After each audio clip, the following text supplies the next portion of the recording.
Alright. We're back, baby.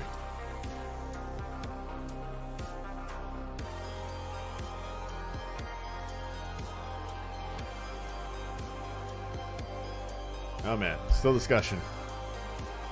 Too busy right now, actually. Like, yeah, like I've heard that there's a little more open world PvP in BFA, so I don't know. Eventually, once I fucking hit 120 and like learn what the hell I'm doing, maybe I'll get into that. Dr. Brightness is blinding me. Is there a dark mode, Firefox? Probably not. Yep. Could be sick. Played 3 MMOs at once. Bakers. Dark me. Dude, I'm not gonna play 2 MMOs at once and having a life. Alright. Okay. Preface. Compilation extra. Currently development in Trapper Studios. Okay. Subject to change. Yada yada yada. Started adventuring class. Bunch of interviews. Where's that? Bunch of live stream stuff, official videos. Where the fuck? Oh, right here. Alright, cool. Adventuring class, customization. What different ways can an adventuring class be customized? Through augmentation from selecting a secondary archetype, religion, race, among others. Okay, I don't know what that means, but like, so can you do like hybrid classes or something? Is that what they're talking about?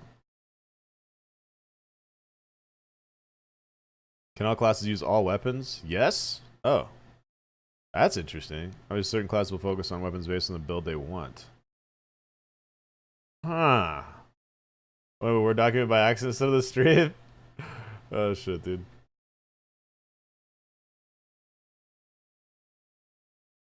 Class list. Alright, let's look at the class list.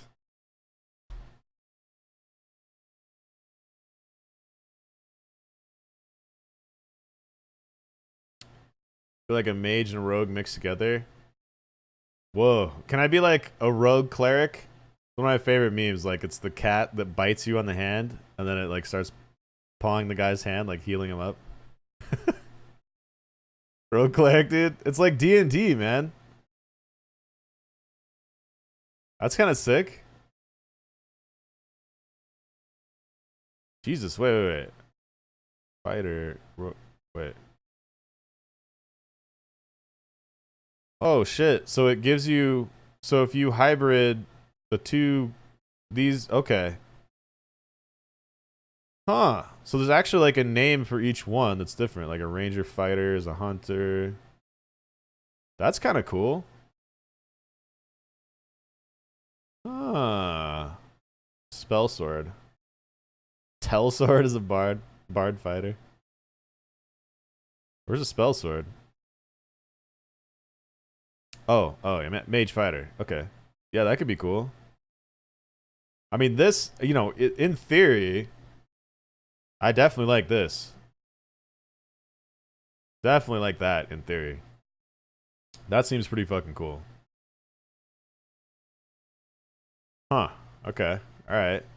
So then you could probably further customize it based on, I'm sure there's going to be like racial passives. I wonder what religion does. Interesting. Alright. What are the current classes, archetypes, blah, blah, blah. Mage, summoner, cleric, bard. Okay, so we kind of saw that. We'll be able to change our secondary archetype later in the game if we decide we'll try something else. So you can change it. Huh. Okay. Player select secondary archetype. Like a secondary archetype the same of their first, like a mage primary and a mage secondary. Yeah, okay. We kind of saw that. The advantages of choosing the same class for primary and secondary situations, specifically people want to play a very particular role. Having the same class for primary or secondary will further solidify the player in that role. A tank would be full-on damage mitigation versus a tank rogue that may be more evasion tank-based. Ah, okay. If a taunt skill snaps aggro from something and increases your hate and brings the monster to you, if you go tank, you may have to augment your... You may have an augment that allows you to modify your taunt that adds a reflection shield as long as the taunt skill is active, which damages the monster based on how hard it's hitting the player. That's kind of cool. Optical, what's up, dude? Go to bed. What? It's 10 p.m. Or get tequila either? Man, I should have bought more beer earlier. Forgot to get beer. Damn it. Damn it, man. I do have a little bit of tequila and I think some whiskey left. So that might happen. How you doing, Optical? What's up, baby? How you been? Pretty busy. It's been kind of crazy. I did my last official BDO stream today. Blew up my shit. I actually got a pen crescent. But yeah. It's done. We're actually 100% guaranteed done with that game finally. It feels good and bad. But now we're talking about Ashes of Creation. We're kind of going through the known documentation for that, which is actually pretty fucking cool. You pick your main archetype and you can switch your secondary one, or at least that's what I think. Yeah, I'll be really interested to see how it works out, man. Yeah, I got a pen crescent, dude. On a 161 stack. I did not think that would happen. Mechanic-wise, will different classes have different feels and playstyles where they have very niche. So there's a lot of debate over niche, whatever. Apparently they're all right. I don't know. Will be a degree of focus within a certain role. Your customization of the character will play within that degree. Both are correct. Yeah. Niche. They're all correct. English is fun. You spam world chat like Elementalist? No, I just kind of was like, wait, that actually happened? I don't know. Hype for AOC, but the way I've been going with GTA RP lately, I don't even know if I can have the time for it. I mean, it's going to be a while before it's actually out, but... You got a pen crescent? Did you quit? Yeah, I was blowing everything up. Got a pen crescent. But yeah, we're done. 100%, no question, done with BDO now. It's over. The fight has ended. Yes. And uninstalled it. Not coming out till early 2020. Yeah, you have plenty of time. I'm very curious to see the alpha. I would like to get in the alpha in September for this, but I don't think I'm going to be able to get into it. So maybe the next one. How do you plan on making bards unique? Bards will dance, storytelling, conspire with their words. Bard not in the party will be missed. They'll be engaged in combat besides just buffing they'll be in the front line as well. That's interesting. Okay, all classes be able to maneuver. Is it limited to the mage? All classes have maneuverability, utility skills, spells, equipment. There will be locations within the game that have wires, magical traps, and pits, which will require utility items or spells to reveal. Each class will have a certain focus on a particular type of trap. For example, the light spell reveals magical explosive hazards. Huh. That's kind of interesting. So I wonder if, like, a skill that you will have would be laying traps, I'm assuming. Creating pits and traps and all kinds of shit. Got a year and a half, I'd say, before it's released for Alpha 1 quarter ahead of schedule. Hell yeah, dude. And they have a billionaire backing it, so, I mean, they have money. So. Seems like a lot of fun, though. Hopefully they'll be able to do everything they want. Yeah, I hope so. Switched to private server long ago? Yeah. I should have just quit BDO a long time ago and gone to private server. It's probably way more fun. But I'm officially, like, completely done with BDO. I don't care what server it's on. Black Spirit on my taskbar? Is it still there? How's it there? You can't even launch it. What? I uninstalled that shit. Hold on.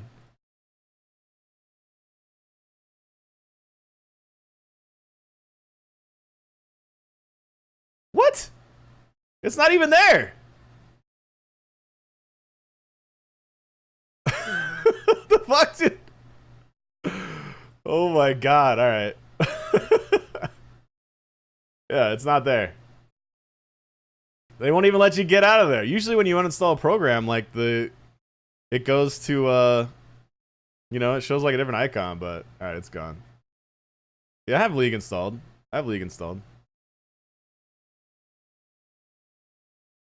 It haunts you, I know, right? Didn't show us on Assault. I know. It's gone though. Yo, Blacklist, what's up, baby? Yeah, Ashes of Creation. It's not gonna be out for a little while, but there is an alpha in September, I think. It's like I don't even know you.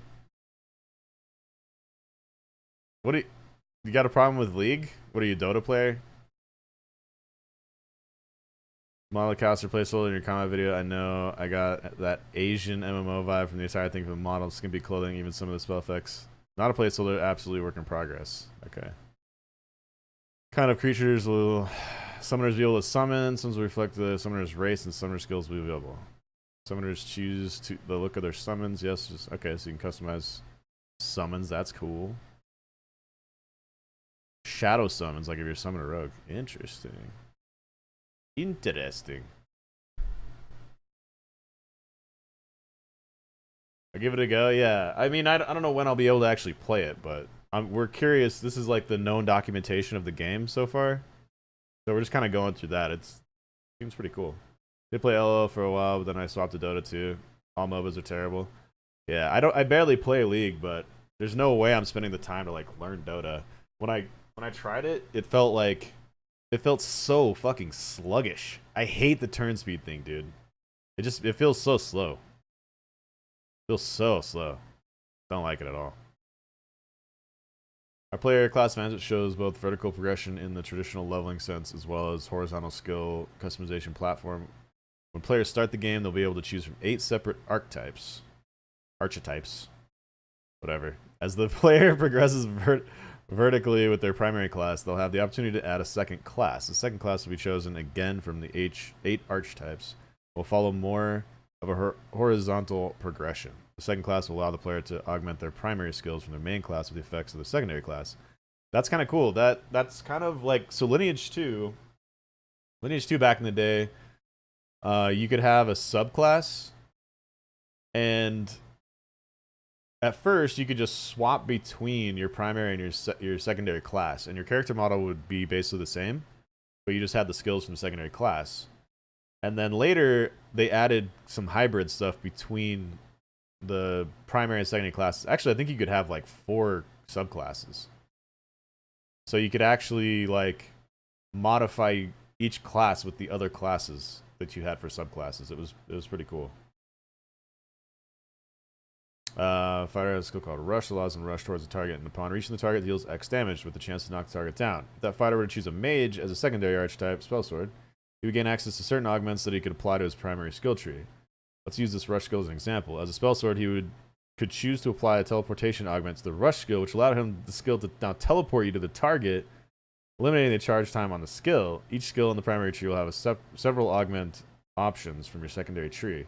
The secondary skill augment tree will follow a horizontal progression that will be expanded upon further in developer's blog. That's pretty sick. I like that, dude. Going Wizzy again? I have no idea. I don't know. We were looking through the different classes. Here, I'll post a link to this as well. So these are different class options. You can like hybrid all this shit, which is pretty sick.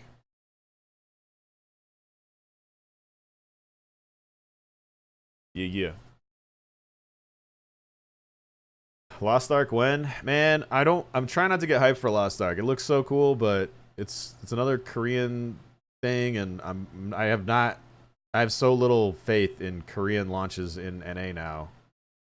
Between BDO and Bless, it's just like, oh my god, dude. It'd be cool if it was launched here and it was good, but I don't have my hopes up for that. It looks like a really cool game though. It'll probably be like super pay to win as well. Project TL is another one that I'm keeping an eye on. That one's been in development forever. That was Lineage Eternal like 10 years ago or something. 8 years ago? Isn't that what it was? Pretty sure it was. Give it a college try? Yeah, I might. We'll see. But we don't even know if it's gonna be released in NA. A couple things. PvP isn't one-dimensional DPS. Oh wait, what will be done to ensure tanks are relevant PvP? PvP isn't one-dimensional DPS race. Damage mitigation and control are important for a tank in PvP. They want to focus on taunting so cannons and healers aren't targeted. Okay, so there'll be taunting in PvP, it sounds like. Flash of creation be alt-friendly. Yes, no specific barriers. Max level, we have We have an idea, but we aren't announcing it. The concept is around 50, but maybe not. Okay. Tank skills, tank ability, taunt. I mean, I think we know what taunt. Oh wait, are they doing a different? Taunts are traditionally the ability for tank to. Okay, sounds like standard taunt.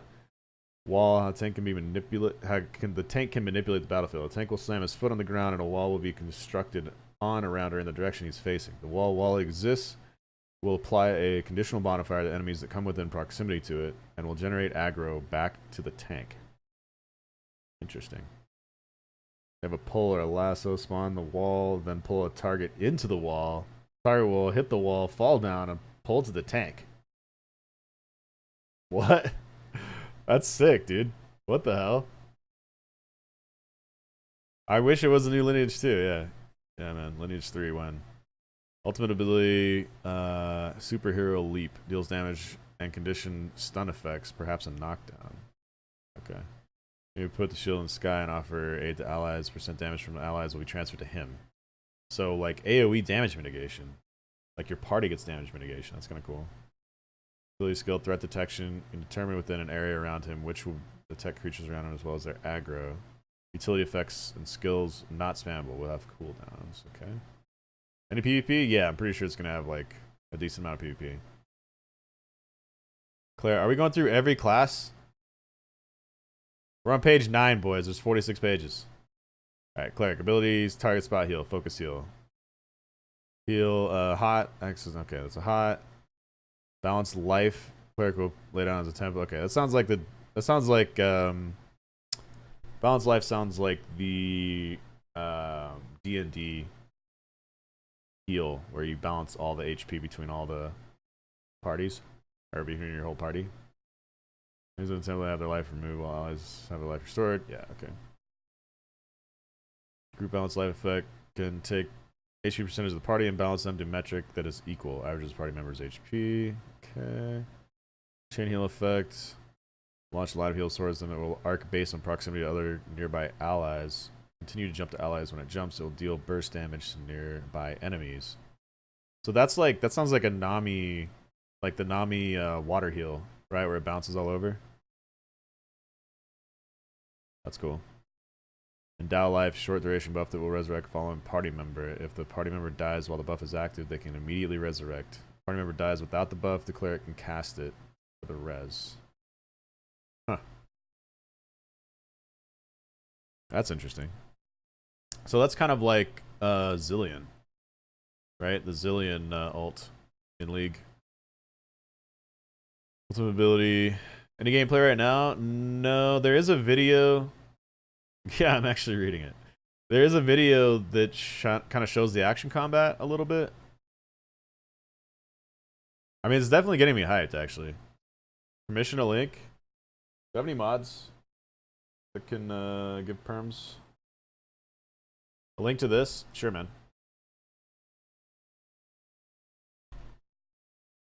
There you go. I know. I know. We need mods. Damn it. Mods, where are you? Utilities, environmental cleanse and purge. Purge and clear, cleanse curses, cast by mages, for examples. Okay. Mage skills. There's like a hot bar. Oh man, is this gonna have like 80 fucking skills? You know what, like, honestly, mods are dead. They are. God damn it. Alright. Yeah. Damn it.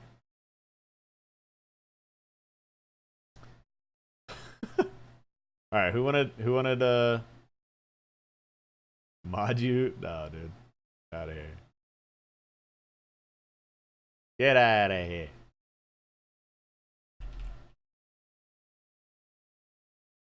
Fucking hell.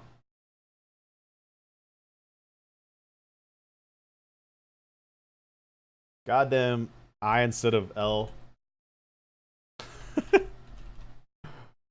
Alright, did that work? Okay. Oh shit. Post it. Shugi, yo, what's up, baby?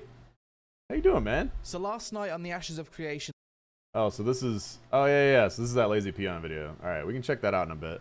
Check that out in a minute. Go through this a little more first.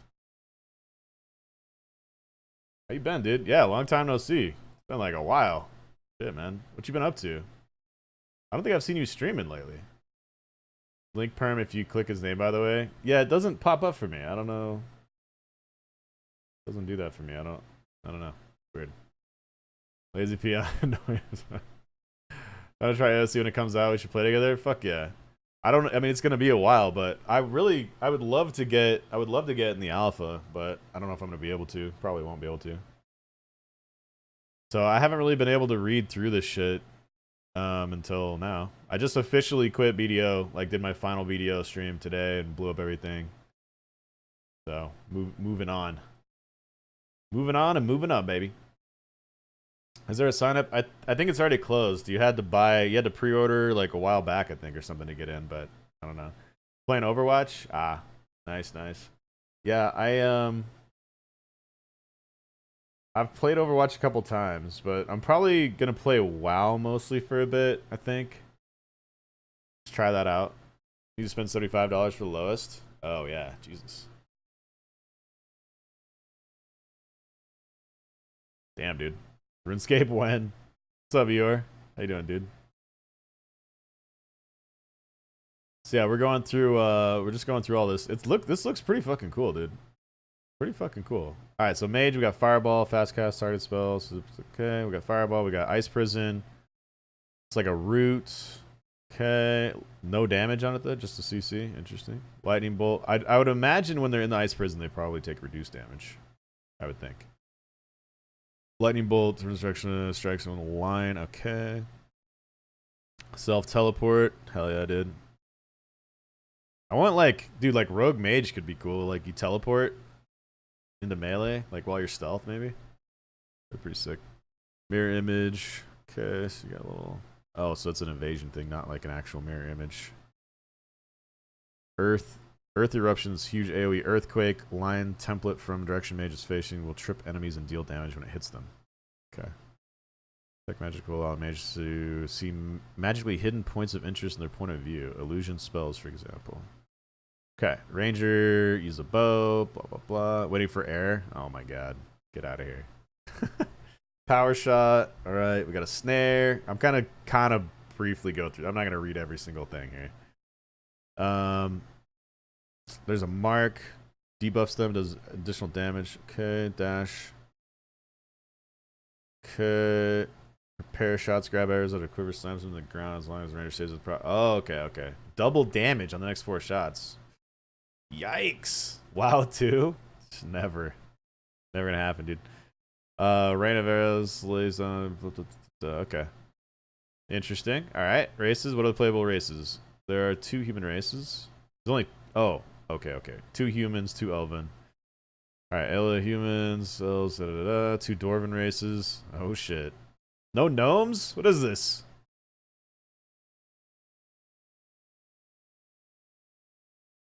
Okay, so these are the races. Alright. I don't really care about the RP shit. Alright. Our race choice influence my class. Race will provide augmentation for your skills. Race will affect your stats, and stats will affect your skills and abilities.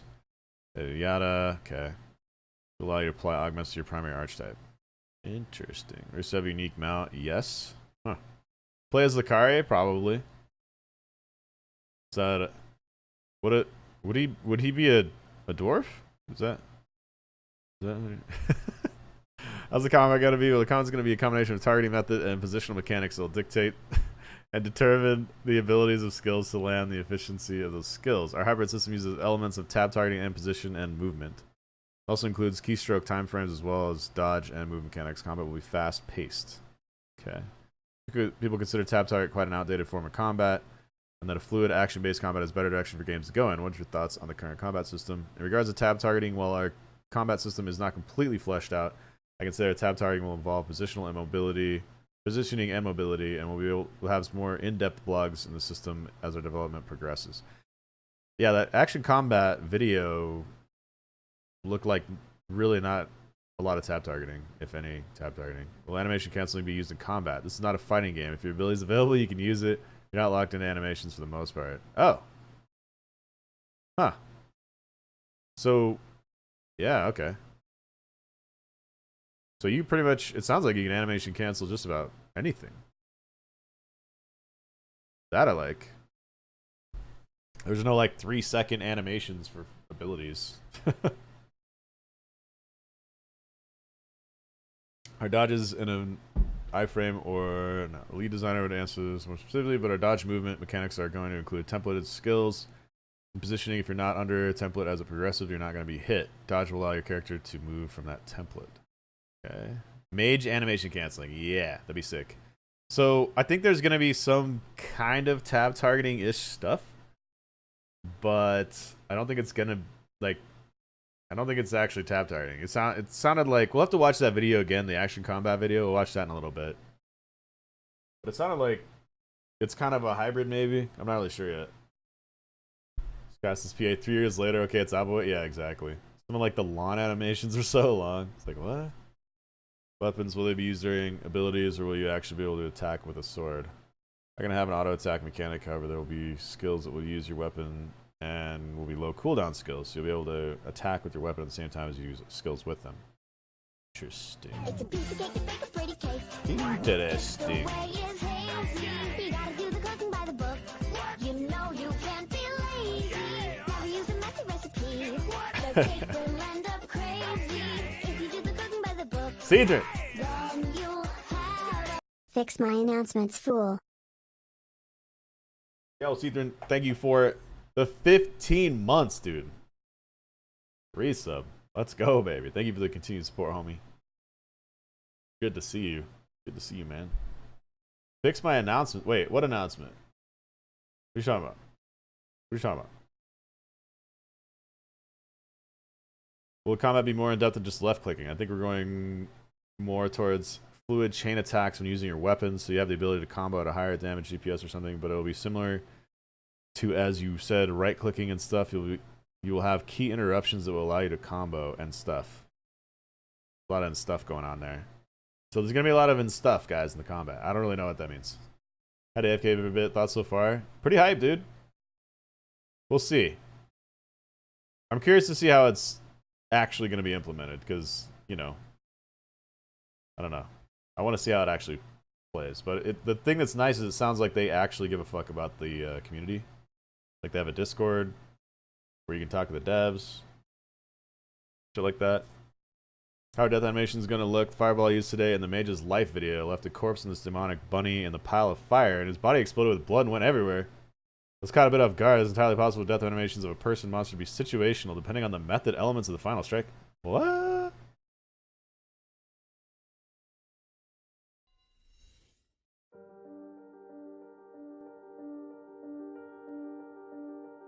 Yeah, what the fuck is this? New guild, right? Yeah, man. Exposed. Games geek out over rings, made me happy. Wait, what? Watch all the Ashes videos. What's up? What's up, MSR? Oh shit, this actually looks pretty good.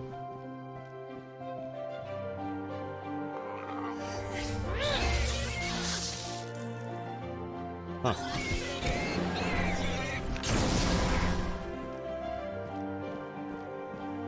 Yeah, it's not even polished. Yeah, it looks pretty damn good for pre-alpha. This isn't even the remastered version. Haha.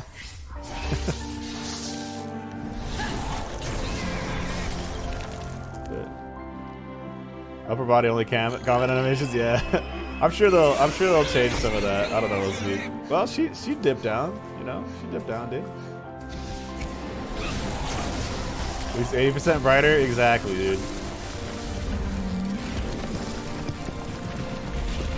Oh shit! It's like a black hole. Did I already miss the thing where they blew up based on the fire? Shit, I gotta pay attention. I don't want to miss that. Where was it? I have barely. This is the most I've looked into the game. Oh shit.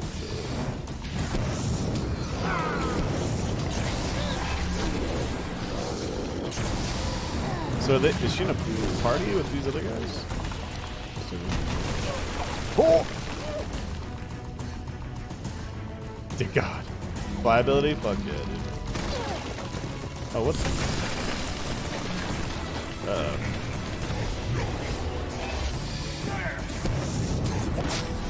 Shit. Just like sitting there casually reading the book. I just really like books.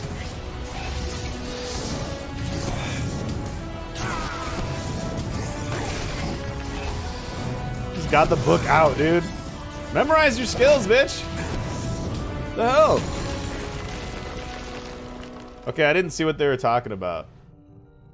Time to slay the dragon.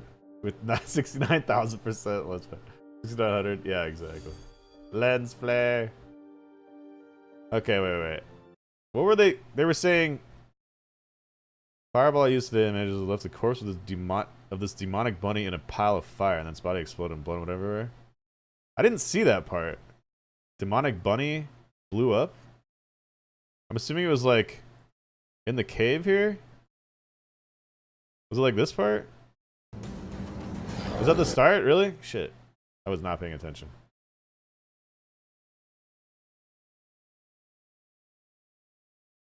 Okay. Wow.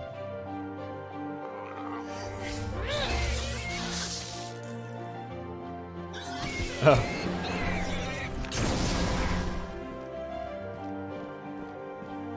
Where? Okay, I don't know. Did I miss it? I don't know. We get the idea though. Wait. Huh. Looks cool. When is it out? It's gonna be 1 to 2 years probably. Or cave. Action not stream video, pay to win a bit too much. Yeah, what have you been playing, Jeffy? It's almost arcade level now. I think it's it's actually more pay to win than KR, but yeah, ripperoni, man. 2020? Okay. You can see the name of the enemy at the top, Demonic Bunny. Oh, it actually is Demonic Bunny. Oh. Okay, wait. Hold on. Wait. Oh, shit.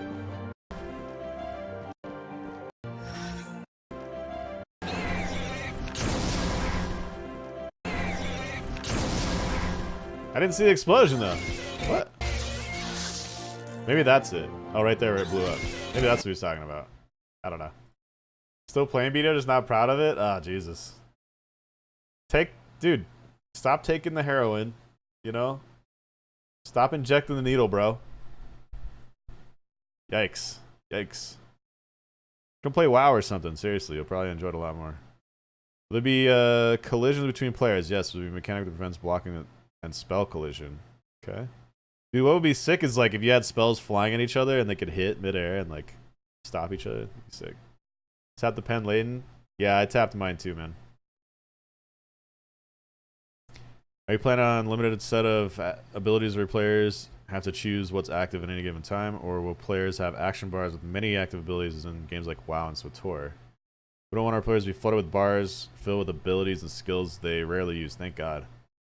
So we'll have a skill system that progresses with the player. Like many other aspects of our game, players will choose their skill sets based on the chosen archetype and archetype combinations. Huh, interesting. Will there be a skill tree? No skill tree will focus on solid kits with lots of functionality. I hope that they do it. That was one thing a lot of people didn't like about Bless, but I liked the I like the idea at least, not really how they implemented it on Bless, of like how you started off with like 3 main skills and you could chain off of that. I think it'd be really cool if they kind of did that where you had, you know, say 50 abilities or whatever, or 30 abilities, and then you would pick combos. You could pick like 3 or 5 or however many that are like their main starters, and you open with those or something. Or maybe there's some way where you just don't have like 30 skills on your hotbar, but you have access to 30 skills. That makes sense. I don't know. Camelot Unchained might have that kind of spell interaction. That'd be kind of cool. Your Frostwell through Firewall becoming Steam. That'd be cool. We'll see. Tomb Raider in like 2 weeks. Red Dead without posted Division 2 with hits of ESO mixed in. Damn. Super fun. I missed the game. Oh, yeah. Oh, Iris PvP. Oh, thanks for the auto host, man. Much appreciated, my dude. Okay, please think about adding Cyclone or Whirlwind. Cleaving will be a thing for certain classes for sure. Sweet. Okay, will there be group skills being considered? Yes. Dude, please add like group skills and add like guild skills and alliance skills if you have alliances. That was one thing that Lineage 2 had. Like, they literally had buffers and healers that could heal an entire alliance. There were 1,000 people. Granted, they weren't as strong as like single heals, but they're pretty sick, dude.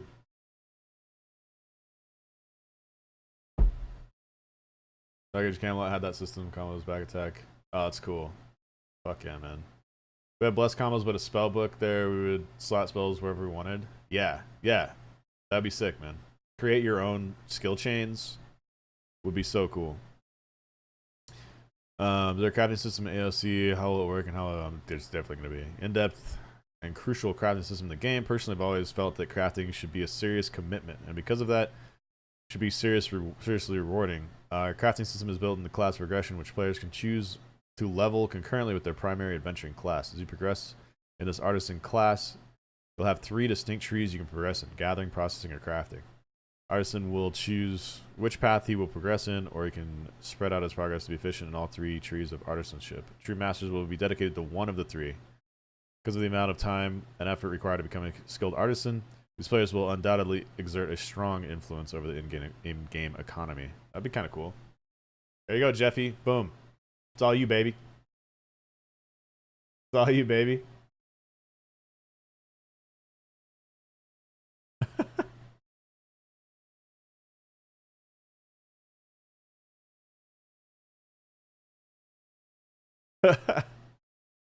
Say no more. Boom. Boom. Professions will it be though? Your artisan specialization, harvesting, processing, crafting, divergence into cooking, alchemy, husbandry, armor smithing, weaponsmithing, and different categories within those 2. They're professions, but they're more like a skill spec, and the spec will determine what you do. Huh. Any roles of value for those who aren't interested in combat, farming, breeding, cooking? If so, will the casual non-combat player feel like those actions are worth something? Farming, breeding, cooking, and crafting in general is of extreme importance to the world. In my personal opinion, the players who control the economy exert greater influence over the world than those who directly influence PvP. Non-combat playstyles will absolutely be a full-time option and will yield considerable influence. Interesting. Mom has an in-game economy. Okay. RuneScape now. Most of the unique traits you can try to breed and that trait next map, blah, blah, blah. Fine. Okay. Will be limited to how many professions the player can learn and gain experience for. Not necessarily, but there will be restrictions. Some kind of restrictions. Okay. Will there be tea in Ashes? What? Tea is confirmed as a consumable created by a cooking profession. It can be offered in particular buildings such as a tavern or food hall where patrons can purchase the tea. It will offer benefits to the player for a period of time after consumption. There are many random combinations of ingredients that produce different types of food and drinks. Okay. Will there be fishing? Will there be AFK fishing, though? Oh, no. I just asked it and didn't read the next question. Okay, there will be no. All right. No AFK fishing. No octoboys. No koi boys. Resource gathering be manual. Player hits a node or automated generation. Having discussions about harvesters and harvesting. Basically, if you're a citizen of that node, of a node that has ZOI, and within ZOI as a resource you want to harvest, you own a freehold, you have the ability to place down a harvester, which will give you a return over time until a resource is depleted. There would be limited spots, and those types of resources would pop up randomly. However, there's also a manual thing. You come across something, you go harvest it by yourself. Interesting. Okay.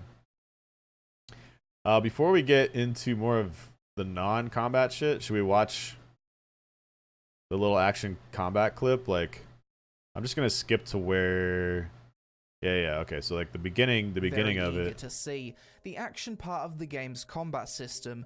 I know for many of you, this aspect of the game is the most important. Chop logs all day again. Yeah. Are there crates? It's worth mentioning that the final combat system in AOC will allow players to build their characters to favor abilities more in the direction of private wiggles. Wait, not private wiggles. Or action Lazy combat peon. based My on their bad. preference. What you're about to see in this video, however, is entirely action combat gameplay.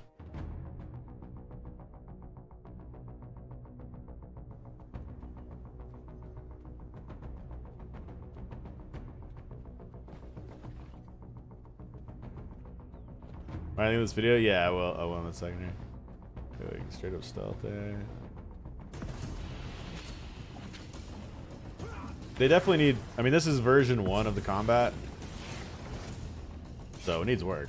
But the melee especially needs work. Huh. I like that you can cast while you're moving. Thank God, dude.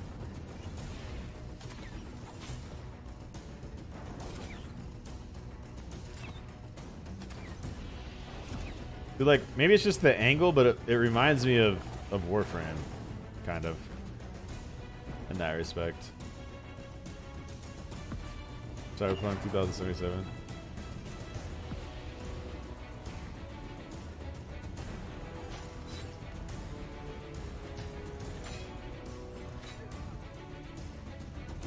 Reminds me of ESO. Really? Huh. I never played it, so I don't really know anything about it. I just heard it was really bad at launch, so I just never tried it. It should be more fluid. Yeah, I mean they'll keep working on it, I'm sure. This is literally like 3 weeks ago. They were like, or 3 weeks before this was released, they were kind of like, hey, I don't know if they're gonna have action combat. And then 3 weeks later, they had this as their first version. So I don't know. We'll see. I'm sure it's gonna get a lot better. Darkfall, yeah, I never played that either. Huh. It definitely looks good. Like the animations need a lot of work. One thing that I will say is like BDO, when you hit, it makes little confirmation sounds and stuff. Oh, that was kind of cool actually. Like that melee like flame thing knocked him back.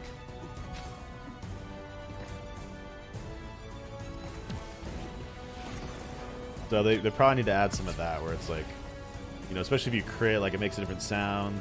You know what I mean? It feels more tactile. You know what I mean? All right. That's interesting. Huh. Yeah, I think it's open world PvP. Minecraft? It's always nice to feel the hits? Yeah. Yeah. For sure. Yeah, like the sound of crits especially. I think it's open world PvP. I mean, but it sounds like there's ways to not ever PvP. So. Hey, Minecraft, you squint hard enough? That's probably true.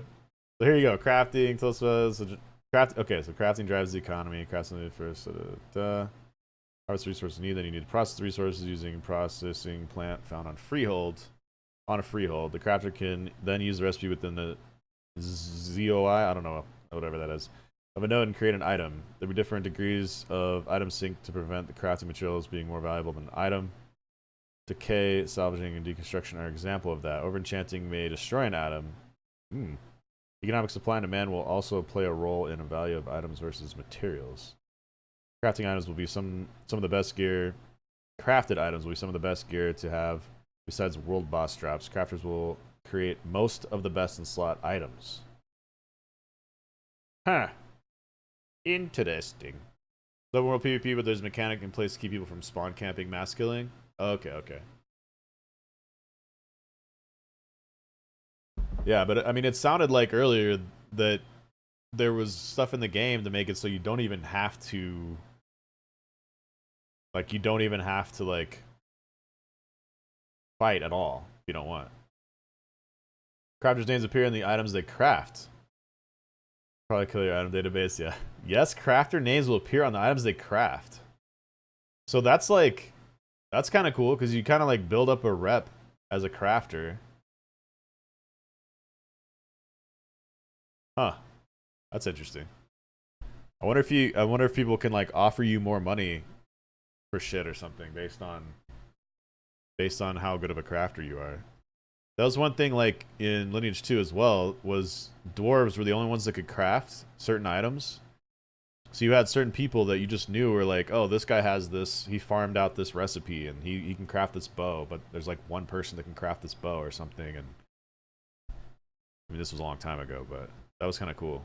You kind of had, like, fame based on that shit. You want some fun? What's up, dude? Been a thing forever. Yeah, but a lot of games don't offer that. It's kind of cool for crafters to have that, I think. Dismantle dropped items and learn unique crafting recipes. Okay. Crafting will be recipe-based and more dynamic. Crafting will involve recipes for certain items as well as dynamic methods for other items. Alright. Will be different types of crafting you can specialize in, such as weapon crafting. Yes, okay.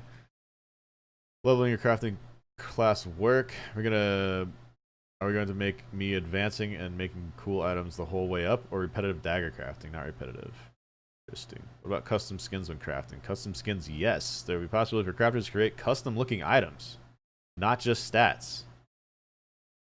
So we want our crafters to be legendary. I personally have always felt that a person that devotes as much time towards a system like crafting that encompasses a majority of their playtime, then it should be reflected in their product. That means that yes, crafters will have an ability to customize their items, and what the crafter creates might be different from the item someone else creates. It all depends on what type of focuses you go for. Say what? What page are you on? It's literally right here. I'm on 16. Will it be RNG involved in crafting? No, we want to diminish the amount of RNG involved in crafting. I really don't like that aspect of so much crafting. Nice. Page 20? Yeah. That comes out in 2020? Yeah. There's an alpha for some people coming out pretty soon here. Closed alpha, I think it is. Just like crafters have perks to create great stuff, will gatherers and processors have similar perks? One of the ideas I'm playing with, which we haven't decided on, is utilizing the caravan system to move between regions. Might have the ability to increase the potency of gatherables. Huh. Potions is our artisan class for alchemy. Yes, there will never be potions that replace the role of a class or class's abilities. Potions will probably not give buffs, but maybe. I just hope there's not like 80,000 fucking buff things you can... I hated that, like the elixirs and all this bullshit in Beauty Hill. It's like too many, dude. Come on. Crafters augment epic boss drops to make it more powerful. Ooh. That's cool. Mention your Q&A, the crafters will be able to open a service shop to repair broken equipment for other players and materials they need to provide to satisfy repairing equipment. With the player requesting the repair, have the option to provide materials, and by doing so lower the cost. Players will be able to input the required items for repair, accompanied by the necessary mats. Crafter shop would merely offer the service. Huh. Shopping container window. Okay. That's cool. Interesting. Buy the alphabet, it was $350. Yikes. Damn, dude. Yikes. Yeah, I haven't been following it that long, so I'll keep an eye on it. We'll see. Such shops need to be manned by a player, or can you just set up the store and leave it? Delve deeper into those mechanics in the near future. Okay. Also considering giving the shop the ability to buy goods instead of just selling them. Yes. So that's the thing that Lineage 2 had too, was like you would set up sell shops and just AFK, or buy shops and AFK. So that's cool. Mention in your Q&A that crafters will be able to open a service shop to repair, blah, blah, blah, blah, blah. Okay, Carson, okay. Alright. Move ahead. Player stalls restricted. What kind of UI notifications? Manage player stalls as allowed by nodes development in the marketplace area. UI for a town center. Like, okay. So pretty much unloaded. Alright. Can they be customized? Probably to a point, I would think. Not too crazy. Old school LMO, leaving the game open with the shop. Yep. Yep. Let's go on the primary method for items entering the economy. Is it gonna be an event-based economy? 'Cause that's what I'm used to, man. Got the link to the doc? Yeah, hold on 1 second.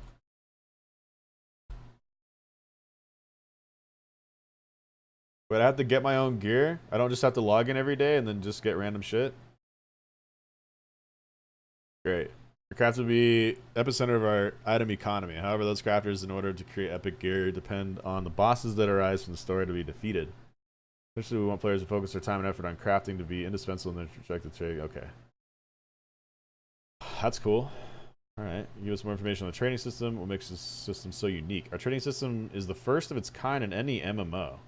Movement of resources from region to region is where risk meets reward, and we want players to experience that feeling of suspense. To give you an idea how this works, resources in our world spawn in certain regions. As an example, let's say iron may only spawn in tier 1 region, and that iron ore can be processed in a tier 2 region.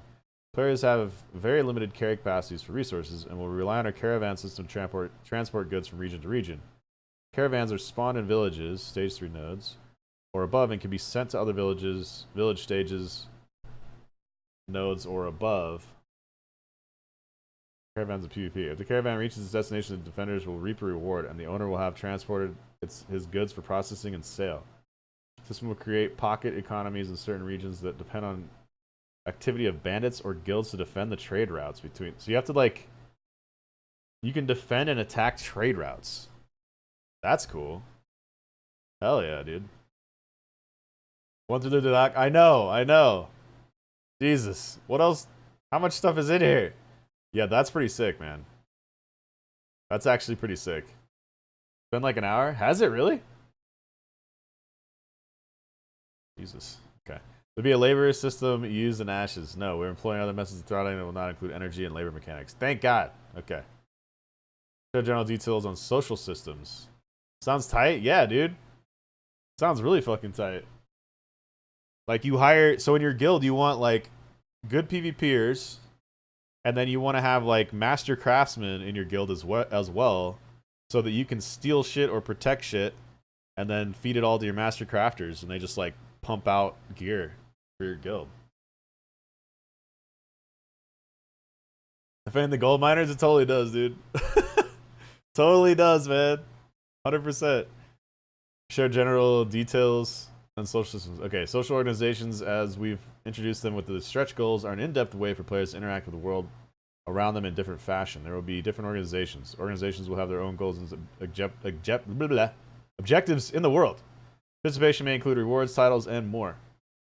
Social organizations are optional.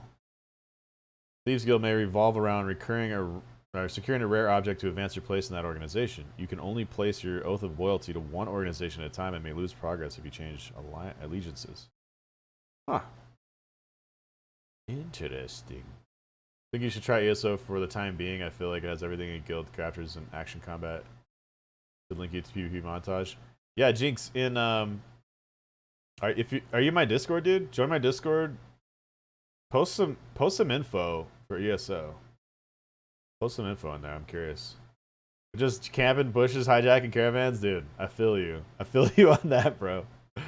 It does sound cool. Yeah, it really does. Social animations, including dance. That means RPM sold. ESO board me to tears. I mean, I'm willing to check it out, but there's no guarantee I'll like it. I'm just curious to see what happens there. You plan to give us several dance options? Yes. Okay. All right. Of course. There'll be a formal system available in game to hire both NPCs and other players. The interaction between players we're wanting to facilitate with some sort of UI system, some sort of hiring process. From an NPC perspective, there's a lot of systems in place for open world to hire guards. Player-run governments can hire additional guards to man the walls. Guild leaders can hire mercenary NPCs for sieges. Caravans will specifically have the NPC that are capable of being assigned to caravans based on certain developments in the zone. Developments on leading castle for that region. So I remember, like, in Lineage 2, you could hire NPC guards for your castle as well, which would help you defend. We link PvP montage. Yeah, I'm in your Discord. Yeah, just whatever you think would be cool info. Post it in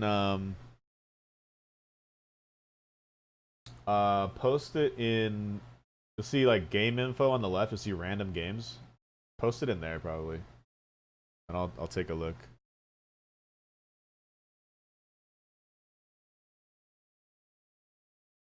Need roles tags.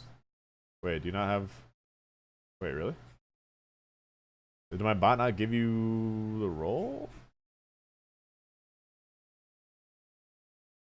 You should have. Everybody should have the lurker role.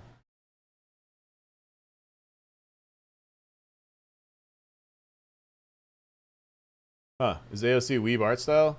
It doesn't look like it. Doesn't look weeby. This is like some gameplay.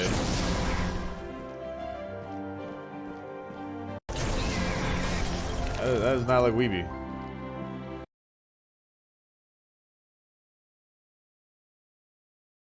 The only thing I gotta do is hop in the lounge VC. Hold on.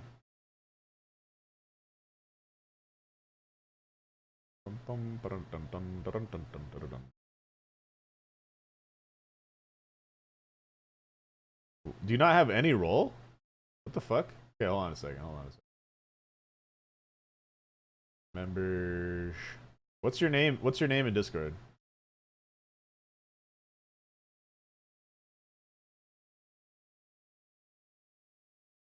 Are you hello? I'm Techies.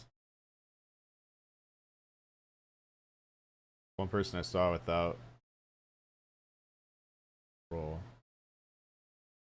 Why is it not giving? Just Jinx? Okay. It's like not letting me give roles to people. What's going on with Discord, dude? What the fuck?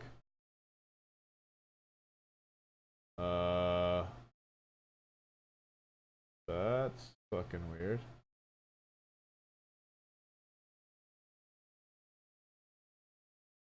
What the hell?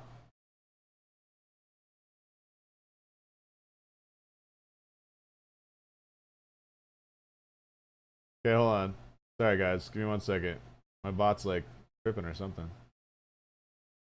Dude, what?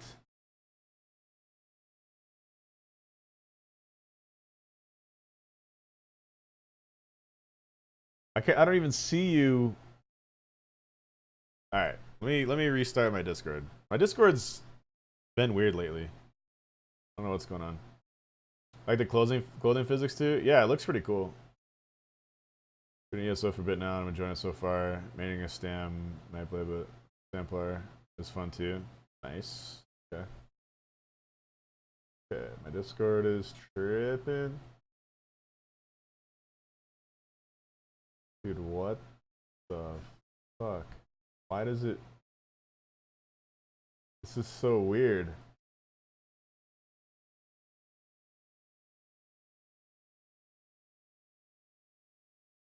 Dude, like my Discord won't allow me to like upload upload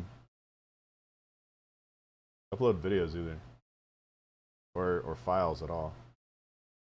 What the hell?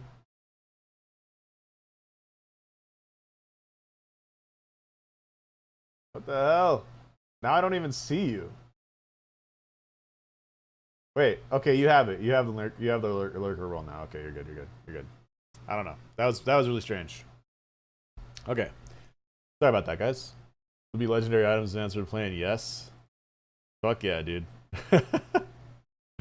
Fuck yeah. Let's actually comment out now. You want me to put the vids? Just put them in random games channel. That'd be great. Thank you, man. Will the in-game chat be like? It's very in-depth. Channels will be standard like trade, general chat, party raid, maybe even social organization and a node citizenship. Okay. VoIP for parties. I kind of go back and forth on whether games should even offer voice over IP in their games, like in an MMO, or just let people handle it themselves. It seems like a lot of bandwidth that would be better used for, you know, large-scale PvP or something like that. You know what I mean? Like nobody in BDO ever used that stuff. To the mail, more like transfer between characters. We haven't worked out a lot of details. Okay, okay. Yeah, transferring gear to an alt would be cool. Weapon slot, weapons be class locked. Players can select from a variety of weapons and reflect their own class. I like that too. Like you could be a mage with like a two-handed sword or some shit like that. That'd be kind of sick, right? Gonna VoIP you in that game. Still your IP and DDoS you with my toaster. Thanks, Eisen. That sounds great. That sounds so much fun. Son of a bitch. We get different types of shields in the game, i.e. bucklers, tires. Okay. Also dual wield with them. Wait, dual wield shields? What? What? They didn't really answer that. They just said yes, but what the fuck? Can I get like shields with spikes on them, dude, and like fucking charge somebody and smush them in the face with the hell? The hell, dude? Is it tab targeting? It's supposed to be like, I think mostly kind of an action combat. I think there might be some tab targeting. I don't know for sure yet, but we checked out a video. Here's some of, like, here's one video for it, and then there's a little, this is like more the action combat stuff. It doesn't look like tab targeting. So I don't know. I don't know exactly how it's going to get totally fleshed out, but that does not look like tap targeting.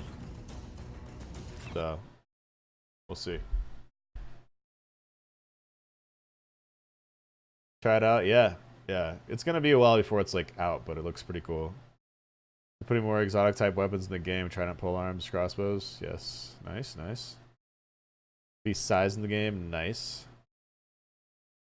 You guys gonna add dual swords to the content of the game, or is a fighter only allowed to use one sword? Dual wielding new thing. Sweet. Will gear be bind on equip? Generally, no. That doesn't achieve the objectives we have in place in the economy. You may equip gear and sell it later if you like. Sweet. Oh yeah. Separate PvP and PvE and PvP gear sets? No, thank God. Be endgame tier sets with set bonuses like WoW. Yes, sweet. Will gear degrade and break? Yes, but not any other kind of meaningless degradation like other MMOs. We're gonna have gear degradation and potentially even breakages that would then require a portion of the materials and crafter capable of crafting in order to repair it.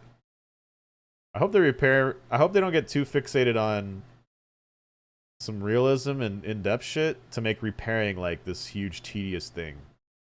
That is one concern I'm having with this stuff. I don't want to deal with that shit if I'm repairing my gear. You know what I mean? Like, if I wanted to have an in-depth repair system, then I'd be a crafter. I wouldn't be a PvPer. You know what I mean? What about items that cannot be crafted and don't have a recipe? Will they have a custom repair only recipe, or will they not be repairable? Also, what happens when an item hits 0% durability? 0% durability will unequip the item, increasing its repair cost. Non-recipe items will have default repair skills costing mats equal to its crafted equivalent. I'd imagine there's probably going to be like better repair people that have, you know, that require less mats to repair because they're more skilled. That's probably going to be there. That's probably going to be a thing. Options to inspect other players' gear is a great question. Not sure on that one yet. The PvP and PvE gear, that's okay. They just wait. All the gear be the same. Good question that we discussed in detail in a future blog.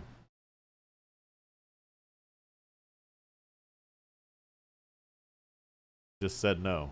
Hopefully not. The spyglass confirms this utility piece part of our class design includes active combat skills, but also utility skills. Okay. Grappling hooks, yes. Huh? Dude, okay. Alright. Grappling hook in one hand, but like a PvP grappling hook, and then a spike shield in the other hand. Right? So you like grapple onto somebody and fucking pull them to your spike shield, start beating the shit out of them or something. I don't know. Will we have non-heal options for us girls who prefer to battle in... Will we have non-heal options for us girls who prefer to battle in more realistic armor? Alright. The great thing about being open to development engagement with the community is we get good feedback. I've heard the feedback regarding the design of our armor, and we will readjust how to please both styles some people want and the practicality that others desire. Feedback does not go unnoticed. Okay. Respect women's. Exactly. Time to travel halfway across the world, find some dude who can patch my shirt. Yeah, I hope they don't get too crazy on that shit. The game have capes and cloaks. Yes, cool. Items hanging from the mage in the gameplay preview, potions, belt, books, and pack. Are those part of an armor set, or those items can be customized at an individual level? Represent items the mage is in possession of. That's cool.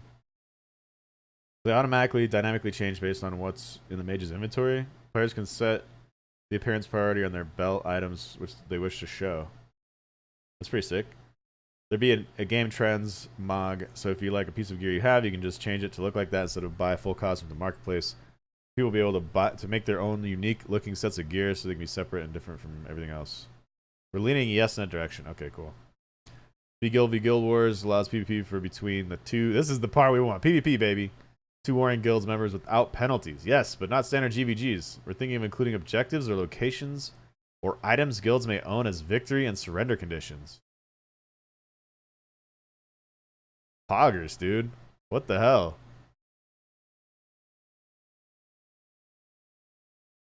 Damn. Alright. Gonna play this on potato? I have no idea.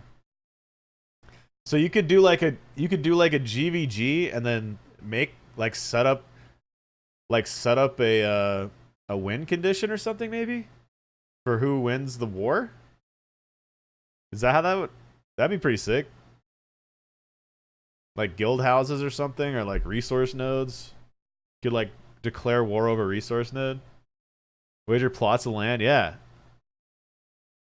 That'd be pretty sick. How do caravans work? See economics for more details. In order to transport resources, you'll have to initiate a caravan. Multiple players can deposit goods in a single caravan. While the caravan moves, it will have players who are registered as defenders and NPC guards assigned by the village node.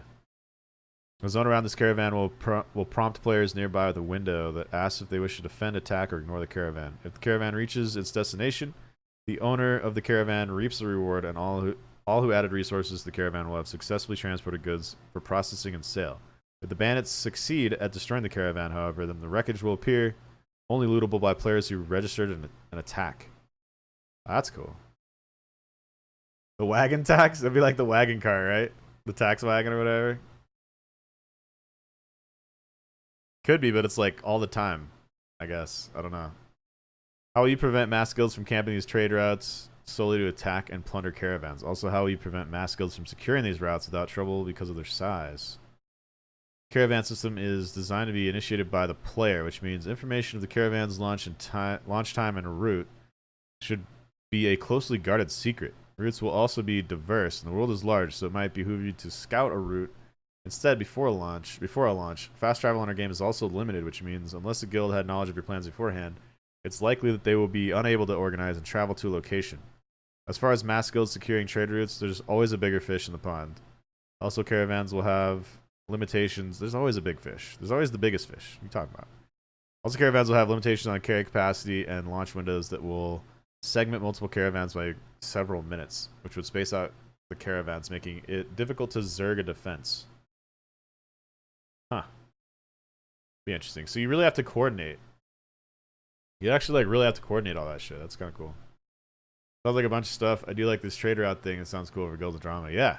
I mean the salt that will start from this, man. I hope it's not a faction-based MMO. It doesn't sound like it would be. It sounds like there's no factions, which I think is definitely what they should go with the route that they're talking about. Gonna go buy some grub? Alright, cool, man. How will you balance the defender versus attacker rewards for caravans? The defenders could fill the caravan with useless stuff to exploit the reward with low risk. Are the rewards based on game-generated algorithms or are they player-based? Caravans have different applications, not just for personal goods. Caravans are sometimes required for node-specific quests. There's a cutoff point where new players can join in along the path. Rewards will be based on the type of caravan and comparable to the bandit achievements. Huh. Interesting. I understand players can hire guards and help defend them against other players. Is this limited to players, or will PvE events also occur during these expeditions? Depending on the caravan that's launched, number of guards that will accompany the caravan and their strength will be based on a few factors. Size of the node from which the caravan is launched, if the node falls under the influence of a castle, and if the player has purchased additional guards, what the elected node official and officials determine they wish to allocate node resources to the caravan guard system. Okay. Caravans will potentially include PvE disturbances along the route depending on its destination, status of local quest lines for the area, and the size of the node the caravan is originating from. Okay, so a lot of dynamic, random shit, it sounds like. Maybe a large group you can join religion orgs, but not require faction. Yeah, that's what it sounded like. Like you have to choose. Maybe you join like the Thieves Guild or Mages Guild, or I don't know how that works. Like I'm assuming there's player-based guilds as well. Not really sure. How do I attack a caravan? When caravan's active, a player will be prompted upon entering a caravan's conflict radius to attack the caravan. Assist the defenders or not get involved. Attacking the caravan will allow attackers to open fight with the defenders without either side being influenced by the corruption mechanic. Huh. Sieges. Aw, shit. Horny Prawn Guild? Oh, shit, dude. Hello, Divine Dream. How you doing, man? Why would a guild want to compete for a castle? Because PvP. Castles exert control to a degree over the economies of the nodes under its influence. There are 5 castles in the game, and those castles have a domain that they control to a degree. Owning a castle, the guild may be able to allocate some of those taxes for increased defense spending on nodes, separate of the nodes' taxation policies and coffers. They may activate certain events and abilities that can progress citizens of certain nodes. They may unlock certain types of buildings. Castles have dedicated nodes around them that exist outside of the node system that are buildable to a certain stage by the guild that owns the castle and the guilds that are in an alliance with the castle. Guilds that are in alliance with the castle. There's a lot of different mechanics that relate to our castle system. Yeah, that's kind of a weird sentence, but so it looks like there's different tax levels. I wonder if there's going to be like castle only items, like only castle owners can have certain items. Like Lineage 2 that had that, like you had instant recall scrolls that were only purchasable in castles, and like the castle leader or the castle, like the guild owner of the guild that had the castle was the only people that could have flying dragons in the game. Something like that would be pretty cool. Defenders, it's been said that defenders in a siege will have the advantage. What are their win conditions? Defenders would win on a timer or through defeating the NPC staff and general at the attacker's encampment, then burning down the encampment, which is a spell with an extended cast timer, 2 to 5 minutes. Interesting. Sleep time. All right, Seathrin, thanks for hanging out, bro. Have a good night. Have a good night, man. What are the siege mechanics?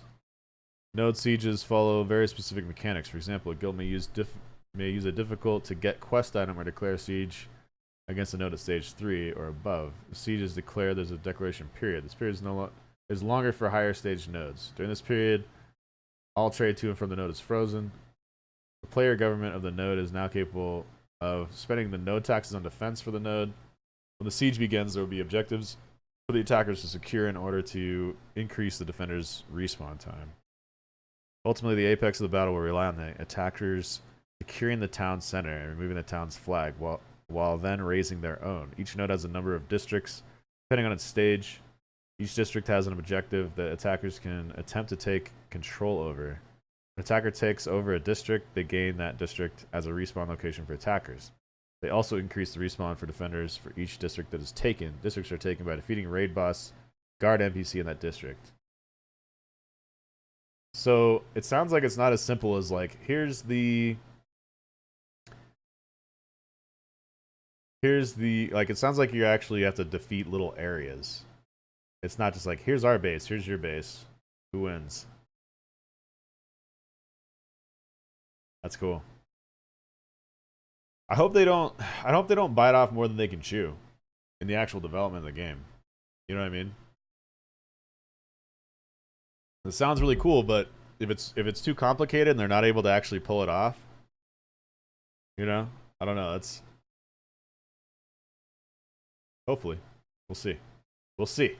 Definitely interested in the game though. I wasn't until like a month ago. They're going really in depth. I think they're gonna have to tone it down a little bit. I think because it's still a game. Like making it really in depth and complicated is cool, but at the same time, like it still needs to be fun. So sometimes that's really difficult to find the balance between like realism and complexity and still fun. Like the repairing system in particular, that's a good example. I don't want to have like I just want to repair my shit. Like I just want to repair my items and just go back to fighting. Like I have no interest in gathering materials and all this crap to like repair my gear. Like that sounds terrible. That sounds awful, man. No, they're getting too excited doing too much, especially for a small company. Yeah, I mean, you know, maybe they do pull it off, but you know, you don't want it to be too. I just think you don't want it to be too complex. Like you want it to be engaging. You know that you definitely want. Like a lot of it sounds really good. I hope they don't go too hard on some of the tedious stuff. You know what I mean? About can they do it, not should they do it? Maybe, yeah. But it is I'm getting high. I mean, it's definitely hyping me up. I think there's a lot of great potential here for sure. But I mean, Star Citizen's a good example of this, right? Like they started off with this little scope and they just got like major feature creep, and it's this massive scope but there were things that they were like, okay, we can achieve this realism. So they had like, especially in the FPS combat, they had this really crazy realism, and then they realized it's not fun to play. It's like too real. So they had to tone it back, and they still have to tweak it a lot. And you just have to find that balance between like, is it fun? You have to have kind of an arcadey element still, no matter how much you want the game to be like realistic. All right, is there time limit on sieging? After a node has been sieged, it cannot be sieged for a long period of time. A tentative siege cooldowns for the various stages are as follows. Sieges occur after stage 3. Village 20 days, town 30 days, city 40 days, and metropolis 50 days? Holy shit, dude. So you would minimum hold a place, a metropolis, for 50 days after it's been sieged? How long do these sieges last? It can't be like a couple hours, right? Jesus. I would think if you have to wait almost 2 months to siege a place again, it's got to last like a week. The fight probably lasts a long time then, right? I would think. That's crazy. 200-day holding, right? We're just holding Metropolis for a year, dude. Let's go. Easy. Easy. What happened to the siege if they back out of a commitment without really attacking? They would lose all the time and effort they spent in attacking, but I'm not sure if that's a reference to castles or a reference to nodes. But if it's in reference to nodes, what stops the node to initiate their own siege and go on a cooldown timer? Oh, shit, yeah. If you're spending that amount of effort and time, the siege becomes an open siege for anyone who's not a citizen or registered ally or defender of the node. To be doing the work of the attacker just to give them an open door and say, come in and try your best. Such a degree of effort involved in sieging either castles or nodes, and I don't see that being an issue. Okay. So it's basically like someone starts the shit and all hell breaks loose, is what it sounds like. Interesting. Will the availability of siege weapon types be dictated by the node stage of the attackers or the defenders? Siege equipment will need to be crafted. Certain siege equipment will be available based on the stage of the defending node. Governments will be able to allocate resources, taxes, and quests to help develop the defenses of the node. So my question too, though, is like, they talk a lot about the defense and governments allocating resources on defense. How is stuff allocated for attackers? Is it, do you just have an organization that kind of handles it the same way, or? Interesting. I don't know. We'll see. Kalen TV, what's up, dude? Lineage 2 Siege Golem incoming, right? Those were sick, man. Oh, dude. They were so big. Can NPCs die during sieges? If so, what happens to the NPC if the siege is successful? NPCs are only killable during a siege. They'll respawn if the siege is unsuccessful. If the siege is successful, then the node will de-level, and the NPC will likely no longer exist. It's also possible that a new NPC will take its place. During the siege, certain NPCs will serve as defense points for the node. Killing certain NPCs will allow the attackers to gain advantages during the siege. Huh. The more you read, the more I want to... Dude, same here. TV Donut. Where were you earlier, man? I was blowing up on my shit in BDO. Although I did get a Pen Crescent. I figured everything would have succeeded. Yeah, I got a Pen Crescent. I got a Pen Crescent, yeah. And then I debated people into thinking I was going to delete it. And then I just left it in my inventory and uninstalled. Stay video, right? Stay invite. No, I got rid of everything. I blew up all my stacks. I had like 5 stacks over 100. I blew all those up. Blew up everything, dude. I blew up tons of shit. The car's blown up and shit. I had to leave to get sushi. Yeah, I was going to do it yesterday, but Lakari was doing the same thing I was going to do. And I was like, ah, fuck. All right, well, I'll do it the next day. Plus, it was good to just hang out and chat with all those guys and stuff. And I was in the Discord when he was blowing his stuff up. Falcon's 5K, someone buys it and tries to sell their main.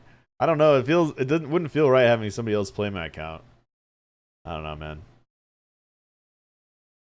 Spent too much time on that shit. It's mine. Even if it burns the ground, which is what it's going to do now. Who determines if someone another siege or not? Can one guy just start a siege? Anyone that can complete the prerequisites of node sieges can start it. Anyone can participate. Castle sieges, however, are intended for guilds. Yeah, I've never sold an account. Like, I've always just sold, like, the stuff on an account, but I've never sold an account. You can participate in node sieging. Anyone who can participate in node sieges. Castle sieges are different, however. Huh. Would allow for abuse by an allied node would declare a siege and Metropolis just to trigger the safety period. No, the amount of effort required would be substantial. Additionally, if they declared the siege, it would be an open door for people. Okay. How do people declare a siege? Declaring a siege on a node of stage 3 and above is possible between the time window that is appropriate for the server location. Once a siege is declared, there is a period before the siege will commence.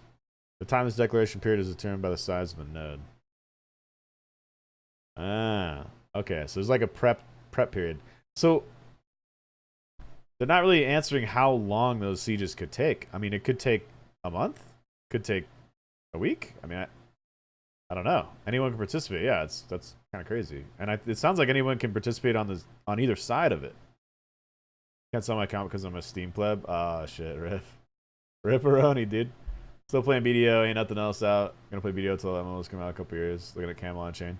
Yeah, I mean, if that's still what you want to play, like play it, I guess. But just don't spend much money on it, please. Don't pay them for selling out the game. I don't know. All we heard was killing NPCs and taking locations. Yeah. It's gotta be more than a day or something, I would think. If you have to wait like 2 months to siege a Metropolis and it takes 5 days to prep it, like this has to be a long fight. I would think it would last like a week or who knows. Like seems like it should take a while. Eggs in the AOC basket. Just hope it holds up. I'm not putting all mine in there. It sounds really cool, but I'm definitely very interested. I was not interested like a month ago at all, but really interested in it now.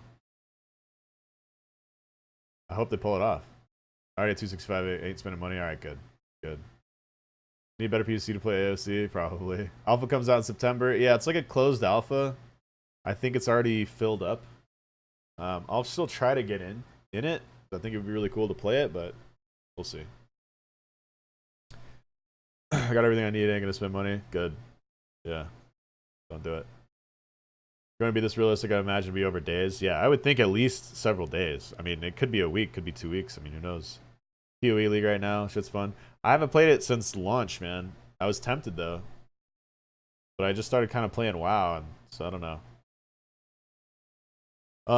Okay, before we get in the next spot, I gotta hit the bathroom again real quick. So hold on a second. Let's see here. Let's get some music going. We got a little Night Rider. How about that? Ooh, baby. All right, I'll be right back, guys. Hold on 1 second.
Yo. Alright, we back. Back, baby. Get some water and stuff too. I'm alive. I'm alive, don't worry. Yeah, Ashes looks pretty hype so far. Let's see here. September. It's like a closed alpha. I mean, big thing to see. Yeah. $100 of PoE shinies though. God damn. It's a slow pace WoW PvP whether it involves skill. Hopefully Ashes doesn't adopt it so it takes like 2 minutes to kill someone. Yeah, I haven't PvP'd in WoW yet. So I'm playing it, you know, I gotta hit 120, learn what I'm doing. We'll see. Welcome. Exactly. Had to do some pull-ups, dude. Bert, what's up, dude? I did. I hit Pen Crescent on a 161 stack, dude. And I was gonna delete it, but I thought people would be more triggered if I didn't delete it and then just uninstalled.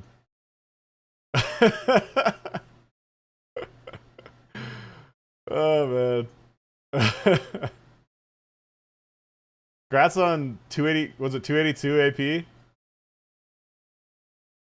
That's funny as hell. Yeah, it was pretty ridiculous. Anything else go on your way out? No, nah. Like everything else failed. I blew up all my stack. I did get a Tet Bear's neck. I did get a Tet Bear's neck. Oh shit. Foggers, hell yeah. Hell yeah, dude. Then I failed Pen on it though. I failed Duo. Didn't I fail Duo Barris more than once, I think, on like 100 stack? I think I failed two Duo Barris necks on 100 stack. If I remember right. I can't even remember. I was just like blowing up shit and deleting it left and right. It's pretty funny. There we go. Alpha 1 lasts for 7 months? Wait. Holy shit. Really? God damn. That's crazy. So yeah, we're going through Ashes of Creation, man. I don't know when it's gonna be like playable, but it sounds, at least on paper, it sounds really fucking cool. So we'll see how they actually implement it though. Man. Like so far, really fucking cool. See, open world and flagging.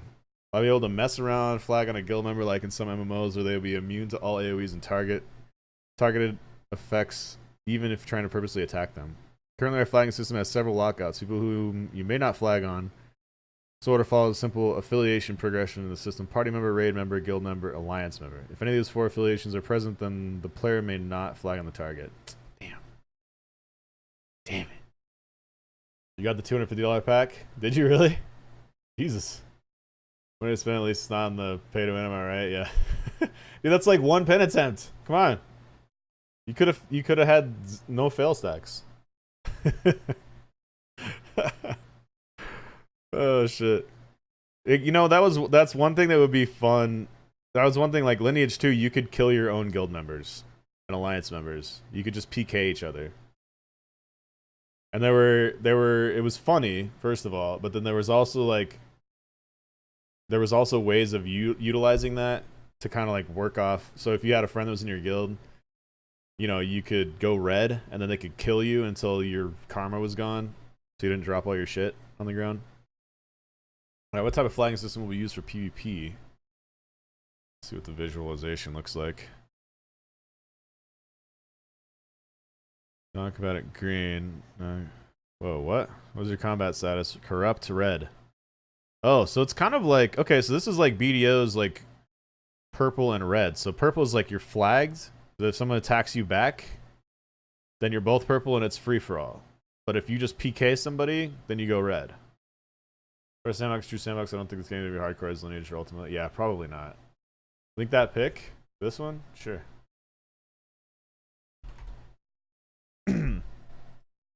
Let's see here. Okay. Let's see here. Okay, so we got combatant green. Okay, green to green. Okay, so they attack a green, they go purple. They attack a purple, they go purple. Attack a red, they stay green.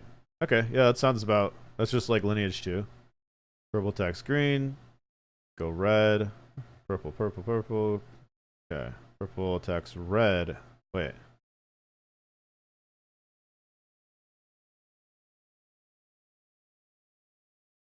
Okay. So, oh, yeah. Okay. So if you kill a red. Okay.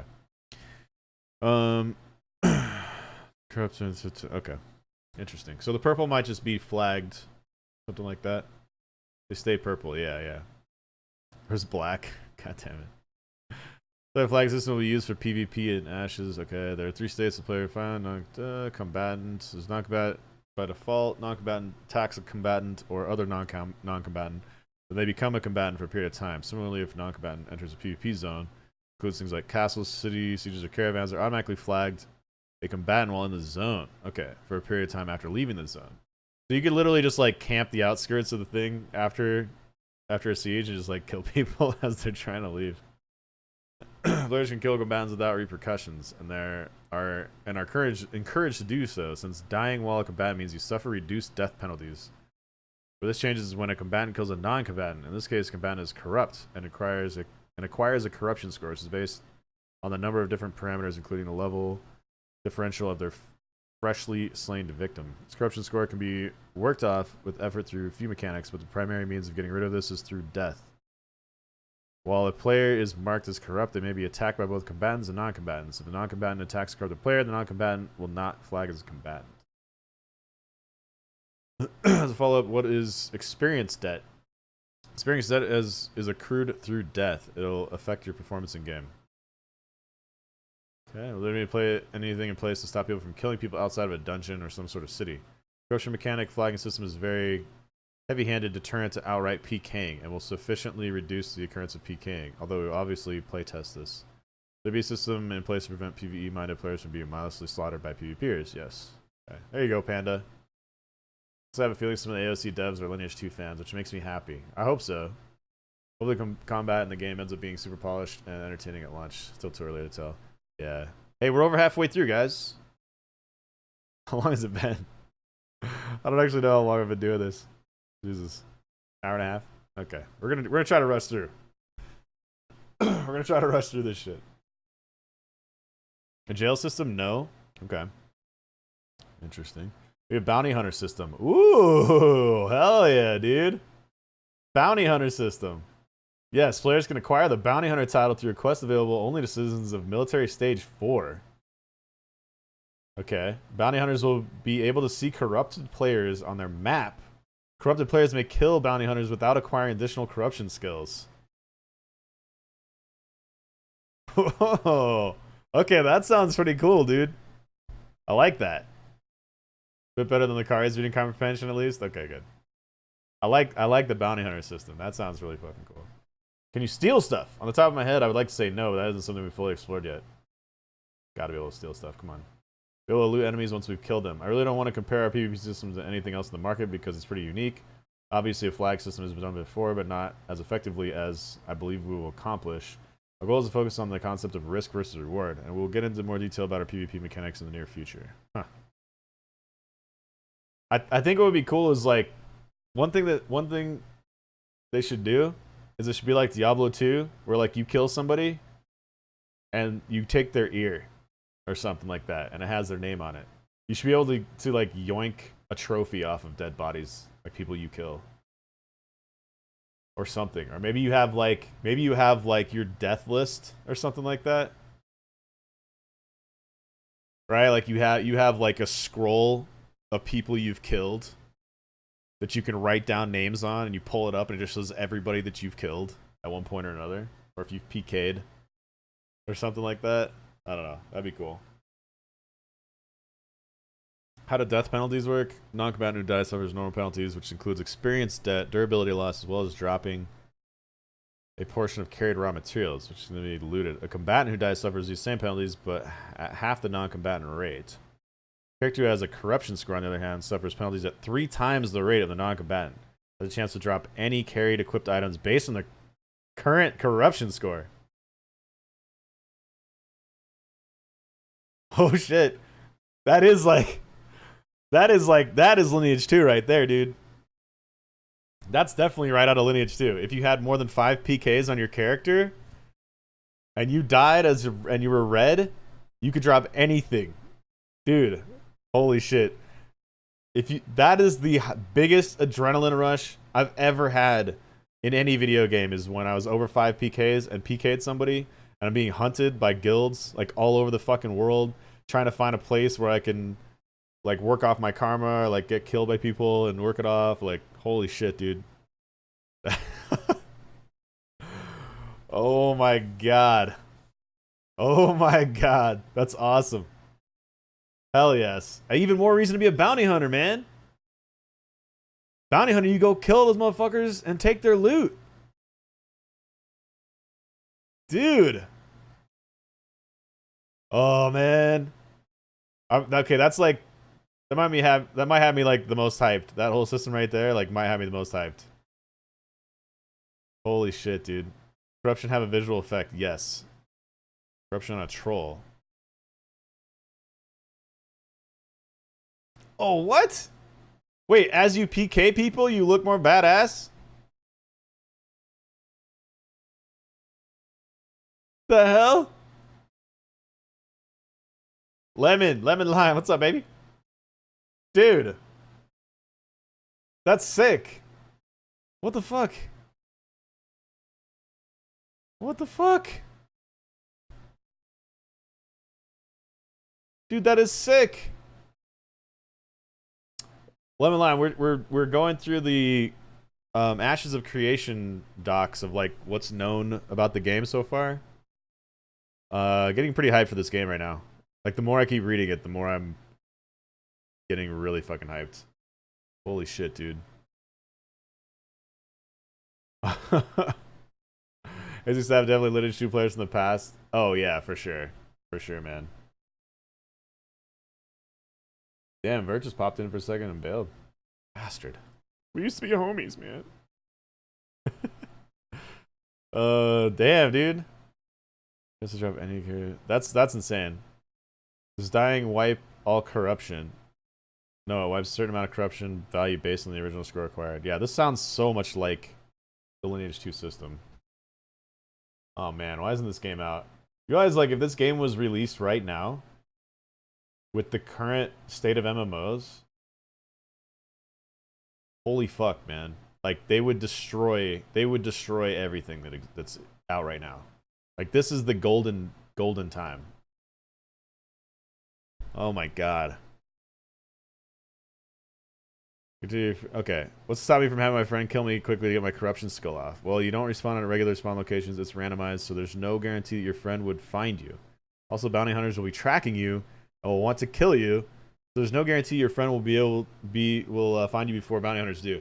Yeah, so that was a thing that you did in Lineage 2. Like, you would PK people and then try to find a safe spot where your friend could kill you to work off your karma, and they would give your gear back after you drop the shit. So looks like they're familiar with how that works. They're definitely Lineage 2. They definitely had Lineage 2 people in the dev team. They had to. Lineage 2, I still think, had like the best PvP system of any PvP game. But I mean, I didn't play all the MMOs either, so. But the best one that I played. Oh my god, dude. You can pretty much avoid PvP Panda if you want in this game, sounds like. For PvP ranks and arenas, how things work, we have 3v3s, 2v2s, 1v1s, or do you guys want it to be only open world type PvP? There'll be arenas and they will vary in team composition. From 1v1s to team-based instances, ranking will be an integrated feature. Huh. That's good. That's kind of cool. So PvP ranking early in the game. It might not be on launch. I'd be surprised if it's fleshed out at launch. They'll probably want to balance the game first before they do ranking system, but who knows? We'll see. Be ladders and ratings. The arena system will include ladders and ratings and potential rewards. Nice. The ranks to advance in PvP. As players progress in the arena system, they're going to accumulate a sort of legacy. The legacy points relate to how you can progress with in-game PvP items that might be accessible with PvP relation potions and advancements. It's pretty cool. Anti-bounty hunter guild that protects reds for outlaw cities. Wait, which game? That protects reds? That's crazy. That would be interesting, dude. Like a fully red guild or something. Oh, you're just asking? I mean, you probably could, dude. If you just had a whole red guild and you all like grind together and just kill whoever you want. Like imagine if you had, 40 reds. You would need, 40 bounty hunters probably, right? And there's no penalty for reds to kill bounty hunters either. So that'd be pretty interesting. Eve has a superior PvP system. What? Say what? Probably not flashy timing and RTS commands are its only flaw. Talking about for Eve? I mean, new PC, right? Non-click to move. So was the weakness of Lineage 2 is the click to move. Oh yeah. I mean, and it was released in like what 2003, 2004, something like that. It's gonna look like it was released on the PS2. I don't know. This is some gameplay from it right here.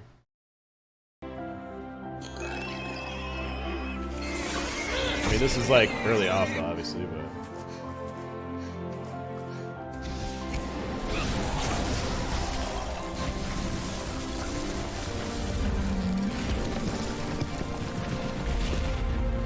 I don't think a PS2 would run this. It's gonna look a little better than Bless, just a little bit, I think. Came in late while you were reading. Did it say anything about instances, or is it pure open world? It's indeed open world without instances.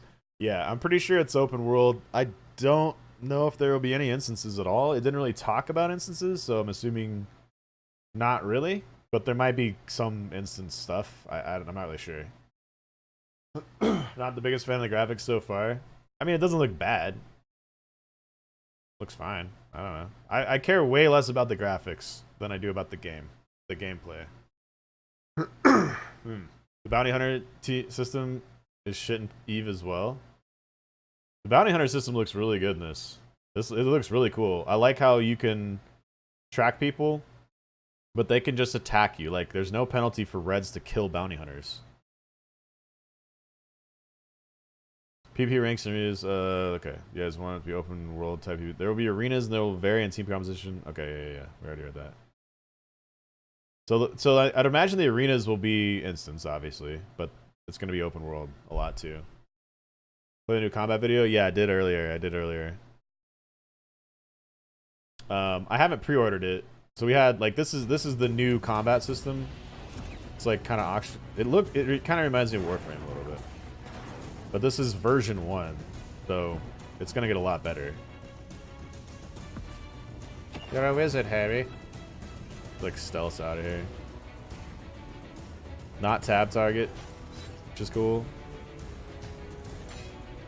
But we'll see. It definitely needs improvement, but it's better than like the other one. How good is Firefox? Firefox is fine. I use Firefox, I use Chrome. I use a couple different browsers. I never played Asheron's Call, no. Care about the graphics or gameplay? Yeah, I don't really care about the graphics, dude. 90% about the gameplay. I mean, I care about the graphics, but not a huge priority. Plan to have a competitive scene for Ashes PvP such as esports. Something we're thinking about, but I don't have it. I hope they don't focus on esports at launch. That's my thing. Like, just don't worry about that right away.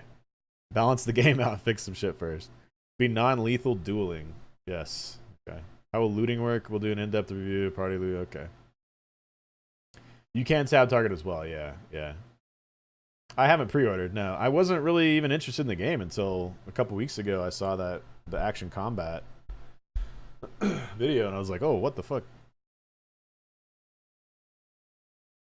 See here. Currently, players died. Other players, the death penalties. Oh wait, are there plans for items, currency, etc. to be lootable in PvP death? Currently, players died. Other players, the death penalties incurred will include a portion of the deceased player's resources and gatherables dropping only. Players will have a very limited space for these types of items in their inventory, as we intend the caravan mule system to be the primary mode of transportation in regards to these goods. So you can just literally PK people and steal. You don't have to gather. Like, let other people gather and then just PK them and take their shit. Looks really like ESO is slower, less polished. Yeah, I mean, it's just getting started. It's just getting started. How do you plan to handle inventory space? Inventory space will be tied to a backpack type item. They'll be crafted from artisans. The higher level backpack, the greater the inventory space. Different backpacks will cater to different players, i.e. a gatherer's backpack will have more space for gatherables, adventure, blah, blah, blah. Okay, that's cool. Way to have an effect on players in game. A scale that records your use of potions and food drink each season to accumulate weight based on consumption that you may decrease your speed with obesity and or enhance stamina with fitness. I got mixed feelings on that one. Like it's like an interesting mechanic, but at the same time, I just don't want to worry about weight, dude. Like it's still a game. Can we just throw weight out the window, please? Can we just not have weight in the game? That'd be great. That'd be great. Artisans re. Don't say artisans now. Don't copy BDO. Yeah. I'll do a combat preview and a big announcement regarding Alpha 1 tomorrow on the stream. Oh, fuck yeah. Hell yeah. That's awesome. No, wait, that's retarded? I don't want any weight, dude. I don't want to deal with it. Watch me a Western video. Don't say it. Is there a way to increase characters' weight limit through the game means? Yes, there are different items in game that can increase weight limit. Okay. The weight system, do you store currency in a bank or a node? Do you lose money if your node is destroyed? Weight doesn't relate to currency. It relates to materials, goods, gatherables, items, that kind of thing. Not currency. Okay, so at least the currency doesn't weigh you down. Will there be AoE looting? We'll address this in the future right now. Okay, come on. AoE looting. Are there pets? Auto loot or pet loot? Generally like auto loot, but there's always something special about a player picking up. No, there is nothing special about a player picking up items. Auto loot, please. Please. Please. No. No pets. No manual looting, please. T4 pets all over again. God. No. How will Dungeon Finder work? What are your ideas for now? I don't even know for certain if there will be a Dungeon Finder yet. We're still discussing that mechanic. I don't want there to be a UI-based utility system that's focused on efficiency. More so an in-game reason for a person to visit the town that has unlocked a nearby dungeon rich with loot. Or solo players could post their willingness to join adventuring parties who intend on delving that deep, cold cave of darkness, malice, and hate. Wow. Okay. I guess we'll see. Guess we'll see on that one. Real BDO mastery mastered. Damn it. Expect bigger raid bosses like Valakos or Biome from Lineage. These guys know. These guys definitely played Lineage 2. Yes. Dude, Lineage 2's raid bosses were huge. Huge. Like, you don't understand. You don't understand. Like, if you didn't play it, you've never played a game that had raid bosses that were that big. I guarantee you. Unless there's some game that I've never heard of. Biome Triple Alliance fights. Yes. Open world raid bosses. Leading to PvP. Like, that shit was sick, dude. And like Anthras. So Anthras and Anthras's lair. We had, the first time we killed it, it took 180 people. And we spent almost a month. Because you had to do this quest line. You had to do a quest line to be able to gain access to his lair. So it took about a month to coordinate 180 people to finish the quest line on everybody's accounts. And then it took something like 2 or 3 hours to kill the boss. And if you look up a video of it, like, your character model was like smaller than a toe on this fucking dragon, dude. It's like, it's so fucking huge. It's so huge, like disgustingly huge. You just go Google it or something. I don't know. Hold on. Okay, Lineage 2. There you go. Anthras. Goddess of Destruction? Wait, what?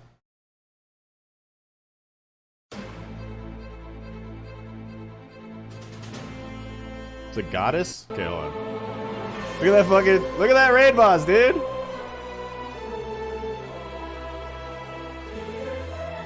This came out, like, that boss was released, I think, in 2005 or something like that. I don't remember. What is this music, dude? Wait, what? Look at all of them surrounding this thing, dude. Look at that. Look at how big it is compared to these guys. They're so tiny. Look at these little guys. These are players. Like what?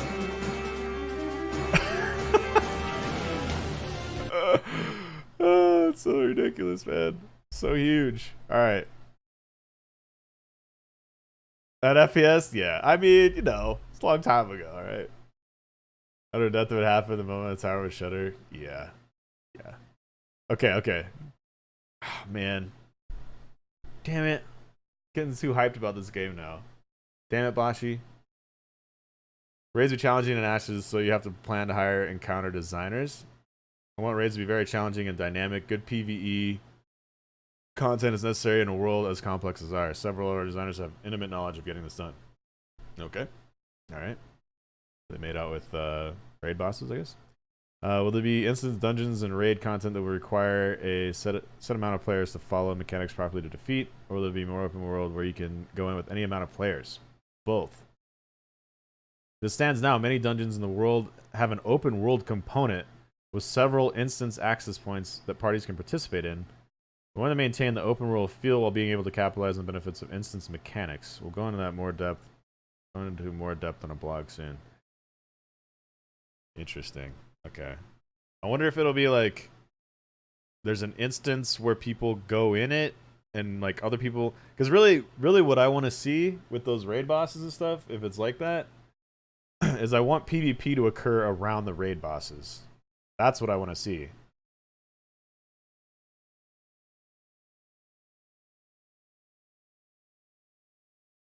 How will dungeons be affected by or affect node development and progression? Certain dungeons and other points of interest across the map will all be affected by the server's node development. Some dungeons will only be unlocked if nodes are developed into certain stages. The storyline objectives for players inside dungeons will also be dependent on the story arc paths chosen through the node system. The drop tables in area and dungeons will be tied to the progression of certain areas. For example, let's say the humans have developed a node in region A, and a storyline has opened up that leads players to inspect the ruins of a nearby area. Let's say that node was developed in a scientific zone. Before the node developed, this dungeon was accessible, but now the dungeon has propagated new monster assets that include a drop table, catering to a crafting emphasis because of the development of that scientific node. And perhaps a new boss appears in the different rooms of the dungeon that includes different adventure quest starts, like a mysterious item with a storyline that can only be progressed if a node develops into the metropolis stage in a certain region across the world. Our system's so vast when it comes to interconnectivity and how the world reacts to players, it's difficult to explain in one Q&A, which is why we'll have a very in-depth developers blog as we move further into our development. Holy shit. Give me full open world, no instances? Yeah. I hope it's kind of a hybrid system where you can still PvP in the instances. No way not to have instant considering the current state of MMOs, yeah. I mean, even Lineage like eventually had some instances, but anybody could go in the instance. So that was still pretty open world. What's the point of putting in time, energy, resources, effort in developing a larger node? When a node develops to stage 3 of the village stage, now it has citizenship associated with it. Players will be restricted to a certain number of citizenships. In order for players to gain citizenship, they must own housing in these nodes. Either open world housing somewhere in the node's zone of influence, or static housing within the node itself. Even instance housing is offered at the city stage 5 and the metropolis stage 6. Citizenship entitles you to a lot of benefits for that node, including titles, reputation, honor, loyalty, merit, and probably most importantly is the node's government. As a citizen, you're granted the privilege of participating in a node's government, from voting to running for office. The government has a lot to say in the direction of the node's development, directing assets, building projects, tax allocation, defense ability, etc. Players have the ability to not only create these cities, but they have the right of self-governance. Guilds also hold separate roles in the direction of the node than the roles held by private citizens, and only a certain number of guilds may participate in these roles. Separate guild roles are reserved for small-sized guilds, medium-sized guilds, and large-sized guilds. The fuck? So like a city could have multiple guilds.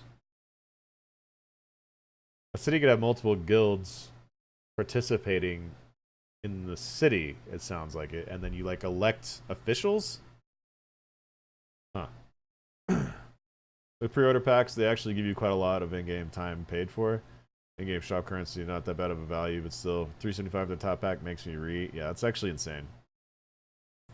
It's not gonna be pay to win. As long as it's not like, yeah, as long as it's not like, yeah, just don't be pay to win, please. Please, please. I'm tired of it. I can't do it. I can't do it anymore. What PvP progression will be able for players, and what will be the group limit? We're thinking about the group limit to be 8, reflect the 8 archetypes. We're thinking raid size around 40. Okay. Monster coin system. You explain the monster coin system. Do you have systems in place to prevent pay to win? Oh, there we go. The system is structured in a way to prevent groups of people being able to collectively join an event. Furthermore, the monster coin system cannot weaken a node before siege.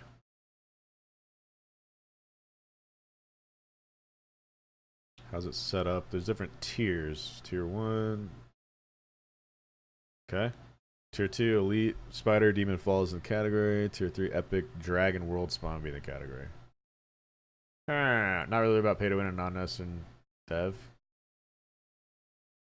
I mean, if it's not like, yeah, like Eastern devs are they're gonna be pay to win, right? Like, pretty much gonna happen, dude. Monsters will have several objectives to complete, which can be done through AI control or player control. Ultimately, if the monsters complete enough objectives, the node they're attacking will de-level. Every time a player participates in a monster coin world event, they unlock more skills. Not everyone who owns a monster coin will overload and zerg an event, though. Each token has a marker that determines when it was first released, purchased, or whatever the deal may be. That enters the player in a queue that gives priority to the earliest marker. If the player is offline, then it will go to the next player in queue. There's only going to be a select few of these being sold at any given time. Yeah, Eastern, not Eastern exactly. So I guess monster coins are like, they like spawn coins or spawn monsters or something? I don't know. The rewards participating in a monster coin world event like this. Yes, if a player takes over and finishes that script successfully, they're going to get rewards mostly based around the context of the event. So they'll get clothing customizations, appearance items, or mounts. Okay. Questing, grinding, and leveling. What type of role will questing play in both progression and the world? Will these be main mechanism through which players level their characters and change the world itself? We're going to be breaking up what is traditionally called questing into 3 different categories: narratives, events, and tasks. We want to avoid going down the path of trying to force narrative into gameplay where it doesn't really fit, i.e. filler stuff that doesn't really relate to what's happening in the world. So what you'll find in the narratives category is where you'll find most of what you might call traditional quests, because we're jettisoning because we're jettisoning filter. We'll have the resources to craft a really excellent story. The gameplay that reflects the scope of that story. Events are where you'll find your public quests. These quests will be scaled to fit local, regional, and global needs. They'll also have consequences locally, regionally, and globally for good or for ill. Tasks are hyper-local to individual nodes and will be centered around the developing of the node that they belong to. If you go to kill 5 wolves, this is where you do it. You can kill 5 wolves on your own, and that will count towards node progression, but if a task is offered to kill 5 wolves, then both node and your character will get bonus XP when that task is completed. Tasks will be numerous and varied, and will reflect the different gameplay styles that players can engage in with ashes. There will be crafting, exploration, combat, and gathering-oriented tasks. So you can level up by a lot of different means, it sounds like. I don't fully understand it, but that's interesting. So, I mean, I guess if you're like max level, you could just do leveling up nodes by doing quests or something. I don't know. Interesting. Gotta head out. Really interested in the game, though. Wish it was coming out sooner. Yeah, same here, dude. Take it easy, Flowmeister. Thanks for hanging out, bro. Good to see you again. Have a wonderful night. I'm pretty hyped. Will quest be the only way to level up? Are there other ways to gain experience like crafting or gathering? Questing will be the primary means of getting experience, but by no means the only way. Exploration, crafting, events, and of course killing monsters will all contribute to your character's growth. You want to reward people for playing and participating in sort of big picture way. You'll probably see your character gain experience from weird things you haven't seen in the past. Okay. Multiple choice quests, yes. Other than gaining XP, will there be other reasons to quest? Yes. Social organization progression will have things only accessible based on the progression of that guild. Finding recipes, discovering the world, and finding Easter eggs would be additional reasons. Reasons of the quest. Okay. Huh. Okay. So that makes sense. Finding Easter eggs. Okay, quest or grind. No grind. It sucks. Where grind refers to repetition and getting nowhere. There will be progression paths will require time, however.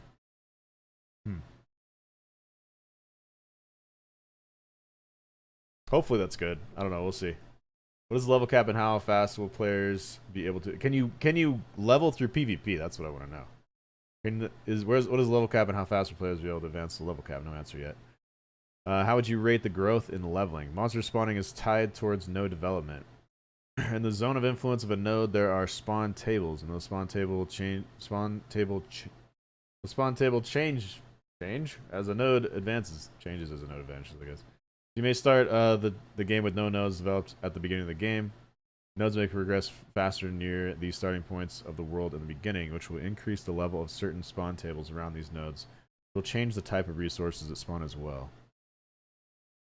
In addition, we're creating a very dynamic resource node mechanic that will allow all resources to spawn all across the world in different places not restricted to certain zones. Another thing is our artisan class is a separate progression and involves certain horizontal progression methods that are not linear style as the adventuring class may can tell. I don't know. I don't understand that sentence, I guess. Artisan mems, right? Go quick on max level cap. I can't stand all the games cater to casuals nowadays. Yeah, I mean, I don't know. I don't really care about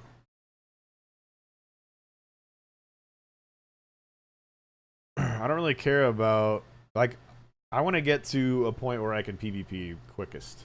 You know what I mean? So yeah, I don't know. It'll be interesting to see. Be interesting to see how that's handled. Like, do I have to do like 800 quests first to get to, you know, max level or whatever, and then I don't know. Yeah, I don't know. The progression. Progression's one of the things, like, I don't want to spend all of my time on progression. I mean, I don't mind spending some time on progression. Ideally for me, I'd like to spend maybe 25% of my time on progression. Maybe 50 at the most. But, you know, some people might want to spend most of their time on progression. So it's going to be interesting to see how they cater to people that have totally different desires in that respect, because that's just one of the things that kills the game for me is, like, if I have to spend like 75+% of my time progressing just so that I can PvP with a real capacity, that's just not interesting to me. I'll get burnt out on that for sure. Excuse me. Damn. Like, it should be a comfortable enough progression that you feel like you're not hurting yourself drastically by PvPing or just fucking around with your friends, just doing fun shit. Because really, it's still fun. You know, like, it's a game. It shouldn't be like a life replacement. You know what I mean? Yeah, in the end, we want PvP. We want PvP and have the skill balanced. Yeah, exactly. Moth Bud wants to play some R6 Siege. 6 for entertainment as usual. I'll be back later. All right, Kalen, have fun, man. I actually have R6. I've been wanting to play it for a long time, but I know it's like a steep learning curve right off the bat, so I don't know. At some point when I'm in a dip again between games, then I'd like to play it at some point, but someday. It looks like a really good game. Is the adventuring class progression slowed down early in the game because of node progression needing to be? In a way, it's throttled by node progression. However, I think the balance between node progression and player activity on a server is going to be a healthy balance between progression and development, so you won't really see a slowdown, so to speak. The world will develop. So what's interesting is I think it's going to lead to a lot of PvP early game, because you're going to have guilds trying to establish dominance over regions and build nodes up. That's what it sounds like. Well, know why you're coughing? It's because I'm not drinking enough water, dude. If you want to play, let me know. I can teach you the ropes. I appreciate it, man. Yeah, I don't know when it would be, but at some point I need to just, like, if I'm going to play that game, I need to take some time and just learn it. I know there's a lot to learn. I can't just jump in there and, like, shoot stuff. Because you're reading for 14 hours, it's true. We're what, 3/4 of the way through, right? Almost. 25% to actually enter the PvP realm, 12.5% to have a noticeable edge but not overcomable, and then 12% for VPN. Yeah, I mean something like that would be great, you know? Like I just don't want it to be all about progression, because fuck that, dude. Will there be world spawns? Yes. Awesome. Hell yeah. You're back? Yeah. We're at page 33 now. Page 33. How do you plan to manage Zerg mentality where people rush in and negate all the mechanics? For those raids, they'll involve very specific mechanics that are problem-solving mechanics for raids to overcome. The raid will have to test mechanics to see what works. I wonder if it's going to have, like, dynamic raid mechanics. So it's not like a situation where the first couple times you run it, it's really hard. But once you figure out the mechanics, it's just brain dead easy. Be interesting. Or there'll be means to fly, like a fly spell for mages, not gliding like in the Dangerous to Go alone video, literally flying. Flying will be extremely limited, only a handful of individuals per server. We don't enjoy the content of a world without the ability to simply fly over it, so to speak. The only actual flying mount will be the dragon. Dude. Okay. Remember how earlier I said in Lineage 2, the castle owners, like a guild would own a castle, and the leader of that guild was the only people, like leaders of those guilds were the only people that could have dragons that could fly in the game. I wonder if they're going to do something like that. Since the world is so large, there appears to be, will there be an auto run system like in place like BDO? Very likely, yes. Sweet. DLC truly open world. Are there any invisible walls? When we say open world, we pretty much mean that we're aiming to make as much of the world as traversable as possible, because exploration is something we want to incentivize and reward. There may be certain other situations where you'd see a loading screen, like cutscene perhaps, but they'll be few and far between. For Lineage 2 sues, right? As far as the visible walls, there have to be places you won't be able to go, for sure. Particularly along the edges of the world, but we prevent you with environmental hazards rather than invisible walls. It's probably a good idea. How will exploration work? Can we find hidden dungeons while wandering the world and get bonuses for completing it for the first time, like double drop rate XP or something like that? We really want players to explore and want them to be rewarded for finding things, and new things will spawn all the time in the world as areas get developed. So in short, yes, exploration will be rewarding. That's kind of cool. That's kind of sick, dude. Huh. That's kind of sick, actually. So you'd be like, oh my god, guys, we found this dungeon. Like, call out to your guild, like, who wants to do this dungeon right now? And you like don't know anything about it. You just all just jump in there. That could be kind of crazy. Will the map in-game show region types and where nodes are, or will we have to discover it ourselves? Self-discovery. Interesting. Will there be climbing? And if so, can players climb anywhere?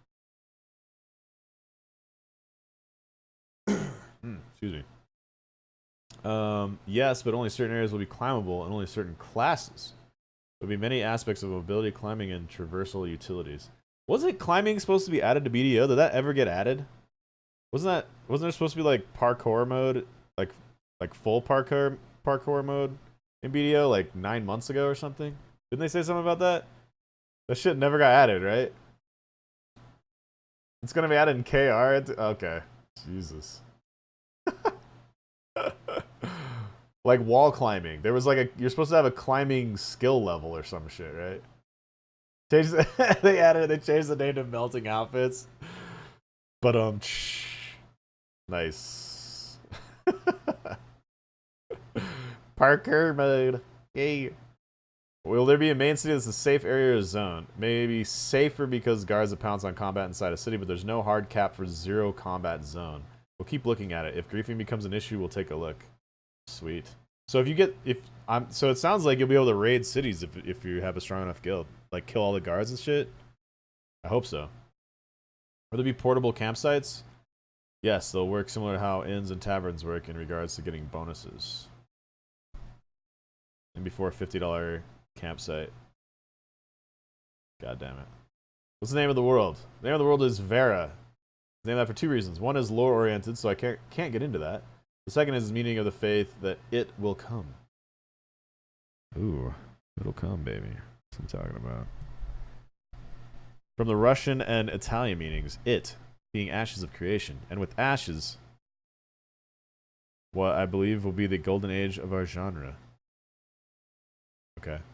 I don't know what that means. Man, I'm coming back for the castle. Hell yeah, dude. Coming back. We're getting a castle in Ashes of Creation, man. Let's do this. Let's do this shit. The cover is going to have a shit ton of AFK bullshit like in media. It doesn't sound like it's going to. Does not sound like it. You ever how to upgrade gear in this game? Not really. It sounded like there's a lot of ways to modify your gear and customize it, and a lot of people that are like crafting, like blacksmiths, will have a ton of power as far as gear in the game and creating custom gear. Bro, what's up, baby? Did I watch your video? You sent me a Fortnite video, dude. No, I didn't watch it yet. No, I didn't actually have time to look at it. I'll check it out later though. I'll check it out later. Worry about the performance? Yeah, totally. Third party pay to win methods? Probably. You don't. This motherfucker. I don't want to watch Fortnite shit. But yeah, I'll check it out. I'll check it out at some point. We're talking about Ashes of Creation, man. It looks pretty hype. It looks pretty hype, dude. Says they're anti-pay to win. Yeah, they're all anti-pay to win until they're not. What will the game setting be? A medieval style Western type or setting a more Eastern approach and you start the world to us? We're aiming for a very medieval approach, but with a very Lord of the Rings look. A lot of mysterious and mythological environments. The world is ruined and it has been undiscovered for thousands of years. So many ancient artifacts and abandoned cities of old. That's pretty sick. I like that. You an AOC beta? No. I wish. I wasn't really looking into this game at all until like a few weeks ago. I saw the action combat video. I was like, holy shit. This actually is a really good first version. Koreans will invade. Oh man, I wonder how they're gonna stop third party pay to win. I don't know. Like it depends if there's like item trading in the game. You're pretty much gonna have that. Like you're gonna have it.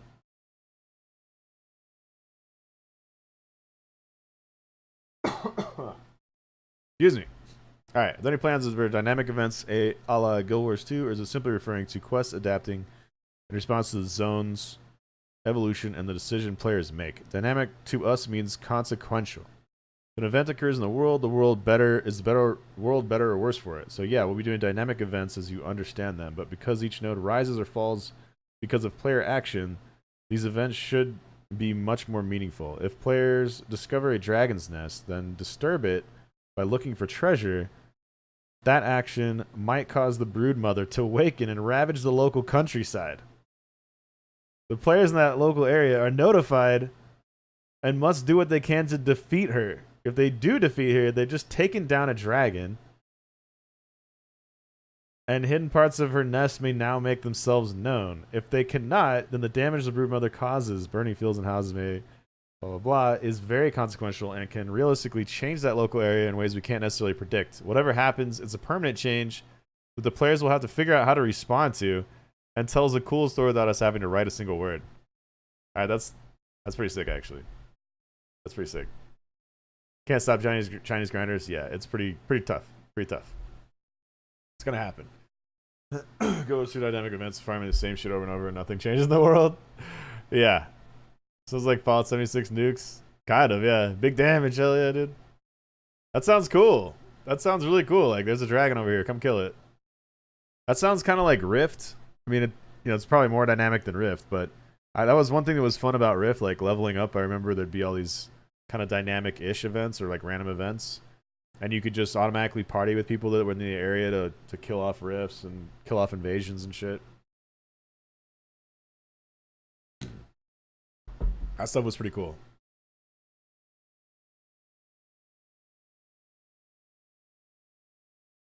Excuse me. Let's see here. It was fun in 2010. Yeah, it was fun. I played it for like the first couple months, 3 to 6 months, I think, that it was out.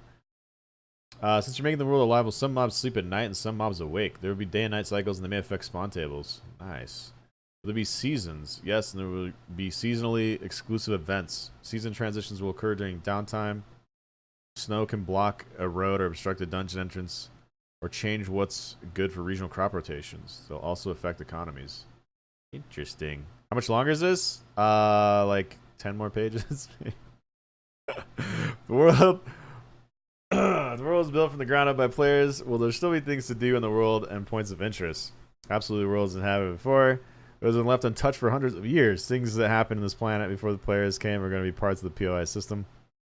It's less of the fact that there's a black canvas. It's more the fact that you have a lot of paint to work with in order to create your own picture.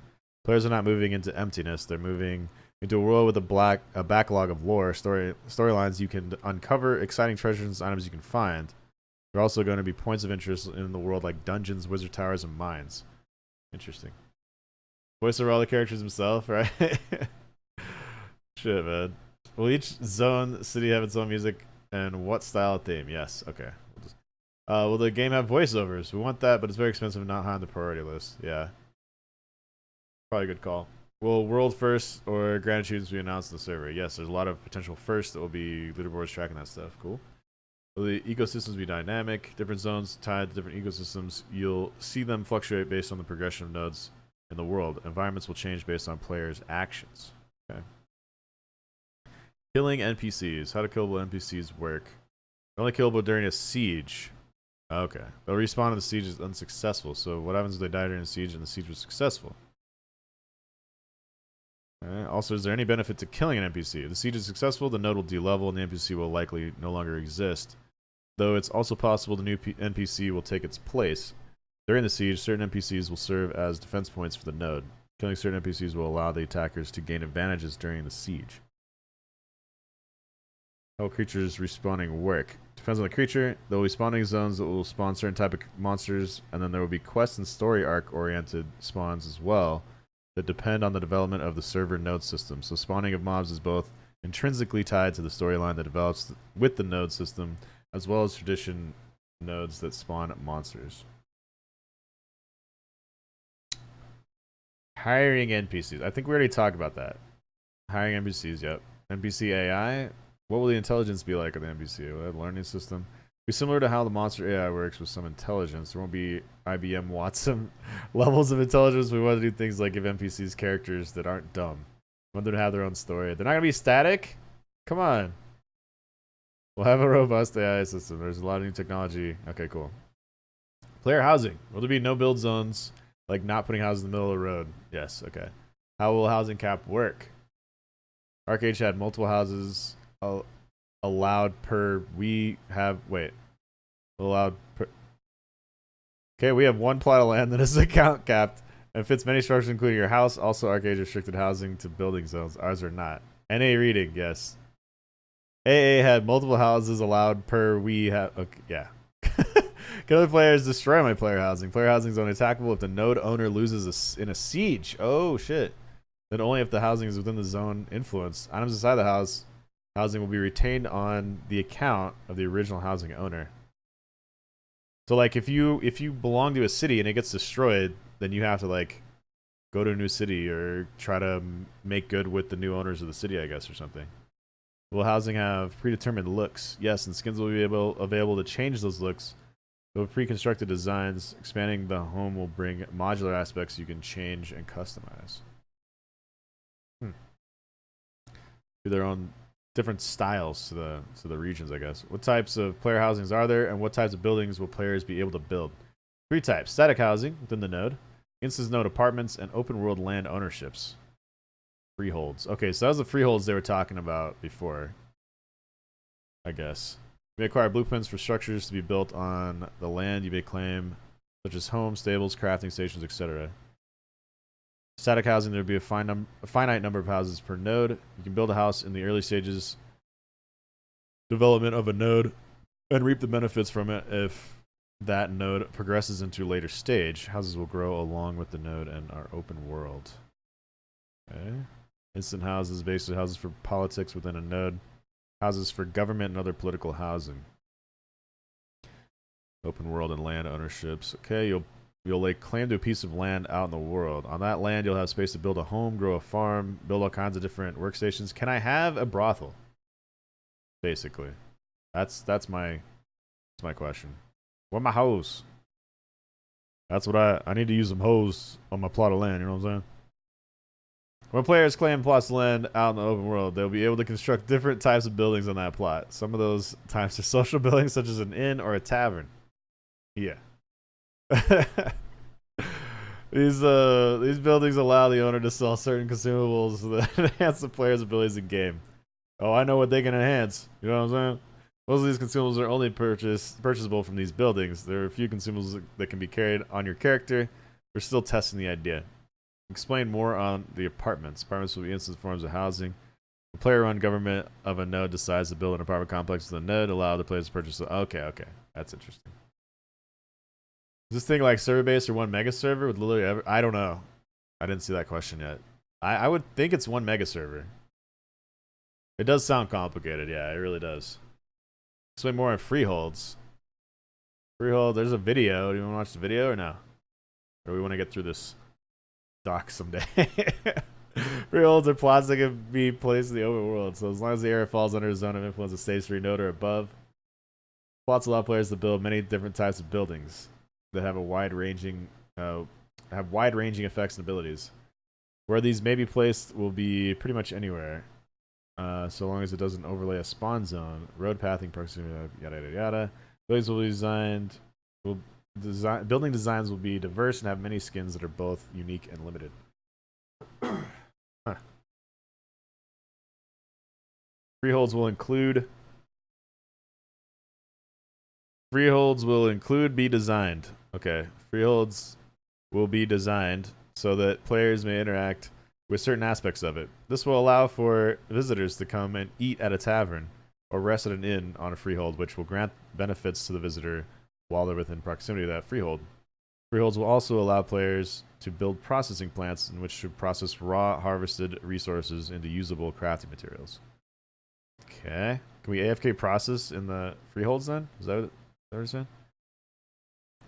We're currently thinking of ways to incorporate how different environments have different impacts on a freehold. For example, if you're into agriculture and plant your freehold next to a river, constant water source, that land may grant the player multitudes of benefits for planting there instead of a different area that lacks a river. Makes sense. The amount of freeholds that exist in the world is limited by space in the open world. So there could probably be a lot, like a lot of them. Few freehold location restrictions. Asses? Like rocks and trees can be overridden, not just pathing. Are you guys sitting on your rocks or trees? I want to slap that rock or tree. That's what I want to do. Freeholds can't be too close to one another. What the fuck?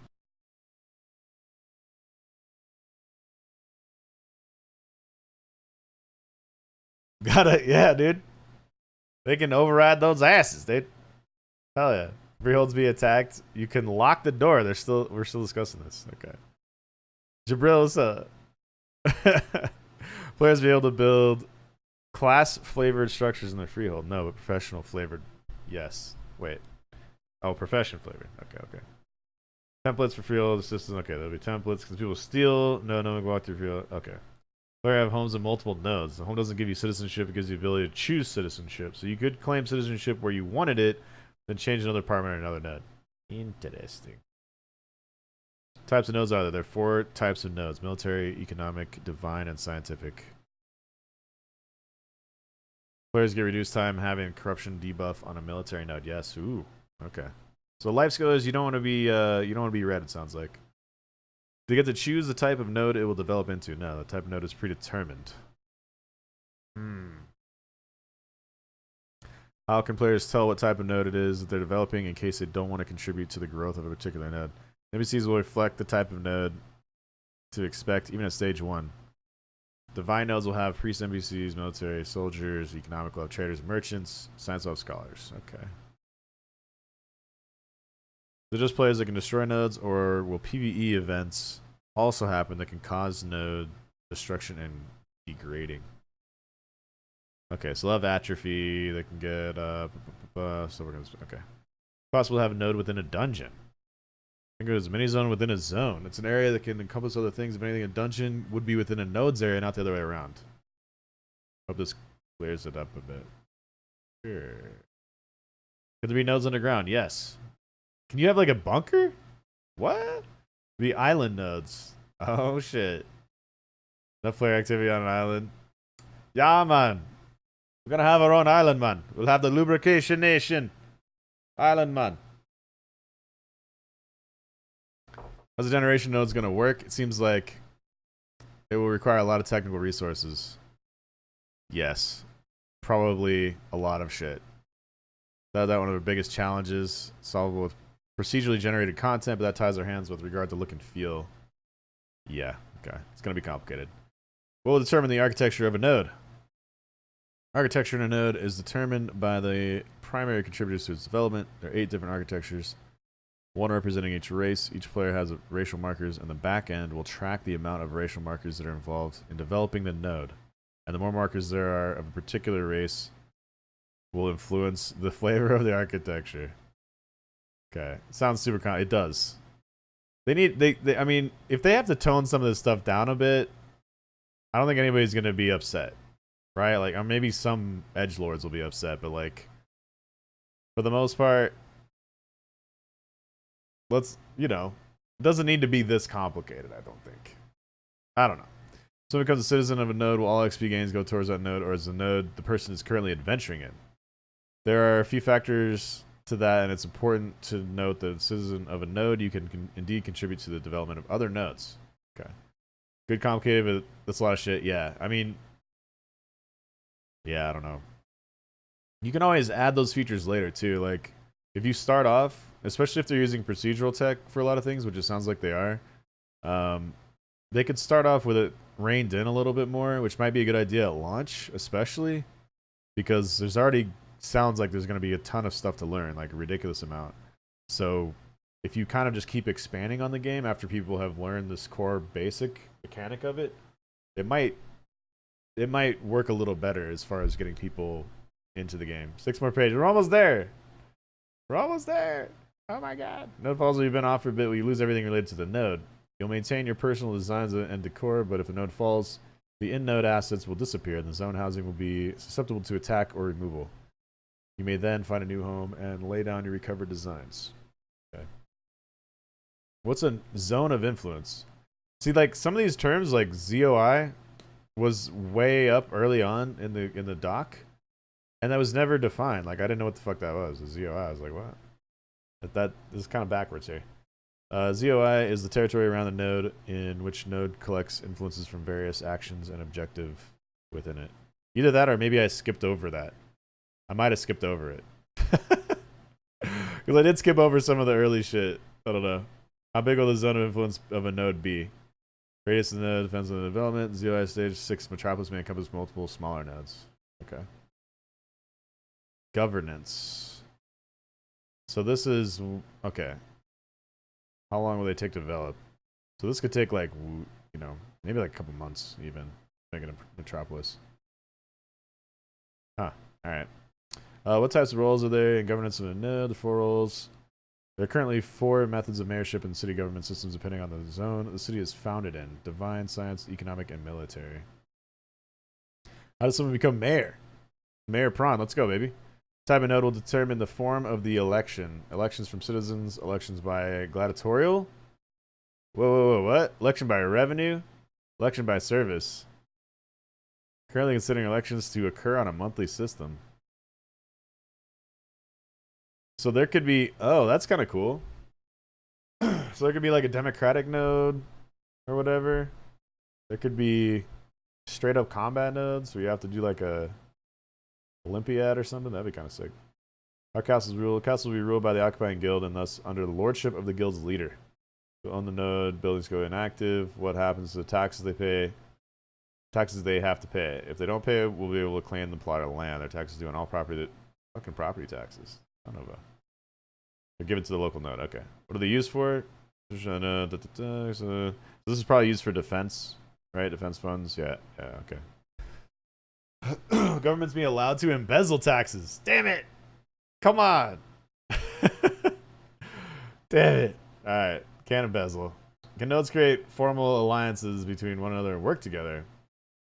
We have systems in place to account for player-run governments. They interact between one another from node to node. The interaction can include cooperation between events, trading, potentially alliances for sieges, or even the creation of conflict between nodes. There will be trade agreements, competitive advantage between nodes, blah, blah, blah. Okay. A lot of it sounds amazing, but I hope it's not 24/7 game like BDO. Yeah, for sure, man.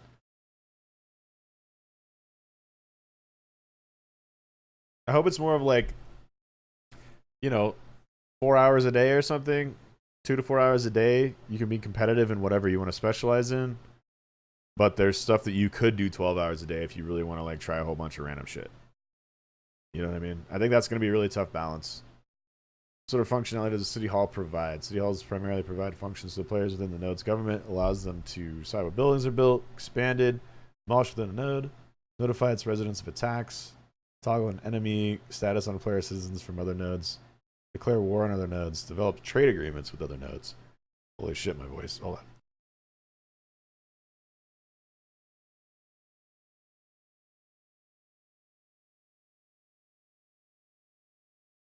We've been reading a lot. My voice is getting kind of fucked up.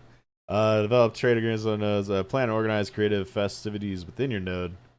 Bring both to experience. Okay, generate quests. That's kind of cool. All right. What perks do different metropolises based on node type scientific air travel between nodes between metropolis? Okay, that's cool. Debuff time of corruption. Not yet released. Adds shared auction house for all nodes within the metropolis' UI. Interesting. What role do taverns play within a node? Air travel. Be allowed to have custom guild emblems and yes, custom guild emblems. Cool. All right, going to be multiple guild leaders. Guild roles can be appointed. Include privileges that can be assigned. There's only one leader. Okay. Guilds have a role in node development. Guilds hold separate roles in the direction of a node. And the roles held by private citizens. And only a certain number of guilds may participate in these roles. Separate guild roles are reserved for small-sized guilds, medium-sized guilds, etc. Okay. Has the guild size been considered? We have an extremely in-depth guild leveling and skills system. That's cool.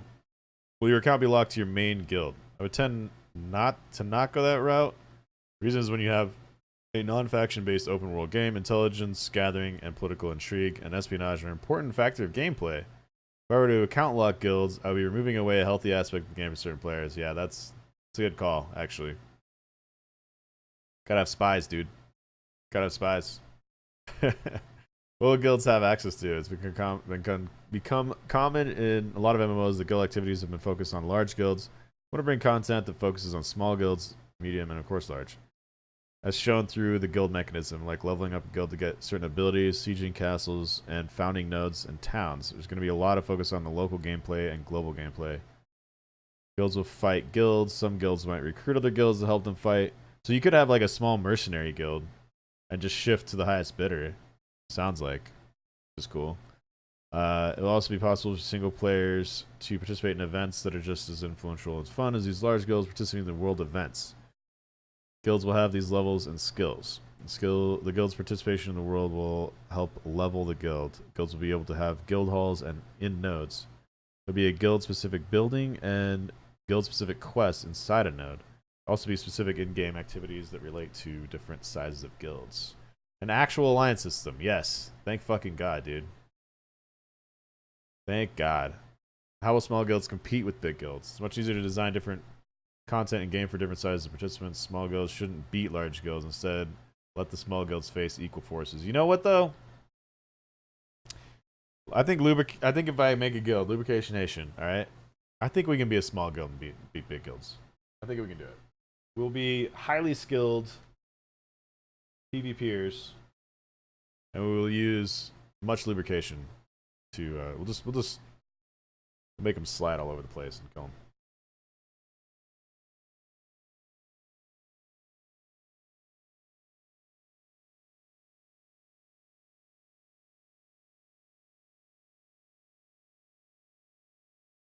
I guess we should ask, is there lubrication in the game?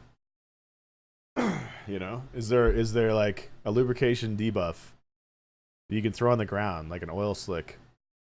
You know what I'm saying?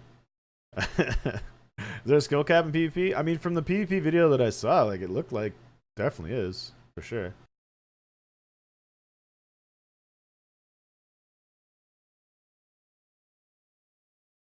They can't attack us if their attacks slide off because of all the lube. That's what I'm saying. Exactly. It's the lube shield, dude. No specific taxation. Guilds have. Okay, wait. Can a guild set tax rates regardless of node ownership? No. Okay. Causes the payments are required. Interesting. How will let's see. Okay. Blah blah blah. Casual, small groups, and solo players. Is there any pull for solo players? Are we required to join guilds? Game is built for both solo players as well as guild-oriented players, both large and small guilds. So solo players are, after all, still a member of a large community server community. Yes. We need an ERP guild as well. We actually need 2 guilds. We think or we can just have the one guild that does both. Because that kind of makes sense. What do you think about casual friendly? I feel like casual players will have a purpose in the world and should be influenced in the world's development. Yeah, we'll see how that turns out. This shit is so complex. I don't know how you can say that. Will it be possible to play the whole game from character creation to endgame while playing solely PvE and be able to avoid PvP? PvP is the catalyst we use for change to occur in the world. While I appreciate the desire of some players not wanting to participate in that mechanic, I'd be lying if I told you that you could completely avoid it. Possible to play and avoid PvP? Absolutely. You can focus on PvE, crafting, gathering, city building, farming, animal husbandry, home building, and raiding. I want Ashes to be an outstanding environment for our players to explore and interact with, challenge you. So, Panda, you may have some PvP.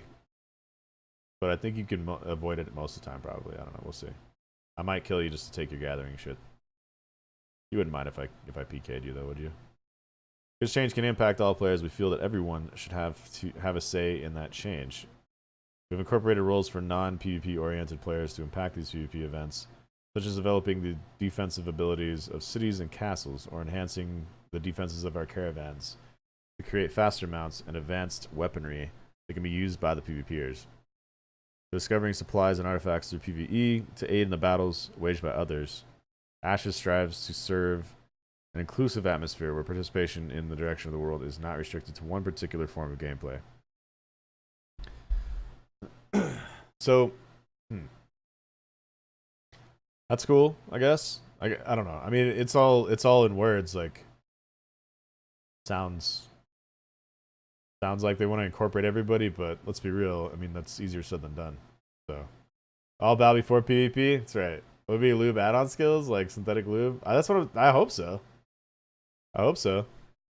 Someone said a couple days ago that I should do ASMR reading of patch notes. Should I do like a couple of these questions in ASMR? I don't really know how to do it other than just like whisper closely into the mic, but we could try it. Or I won't whisper, I'll just talk closely. Because I think if I whisper, my mic trips out. No? Okay. Is playing alone encouraged, or do you need to be in a guild to have a good time? But we just literally just addressed that. ASMR? We got enough of them ASMR titty streamers and IRL. True. Remember they alternate between left and right ear. I don't think I have. Does this change direction at all? I'm moving from side to side on my mic. I have one microphone, so I mean I don't know. That doesn't seem to work.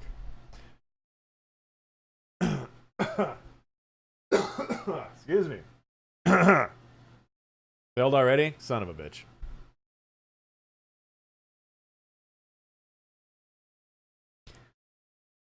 What's your vision for smaller organizations, or even players who prefer to go it alone?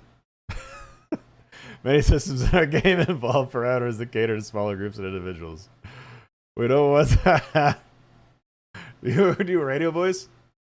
Many systems in our game involve parameters that cater to small groups and individuals. We don't want to have our systems get dominated by the larger guilds, and we have incorporated that philosophy when designing the game. Some parts of our game are meant to have a scope of smaller scales. So when we've built the game with the bottom-up mentality, allowing for foundations of many individuals and smaller guilds to support the infrastructure required to allow for large guild activities. A symbiosis, so to speak, between the individual and the guild communities. There you go, boom. Smooth, cool jazz, Big Daddy Prawn, yeah.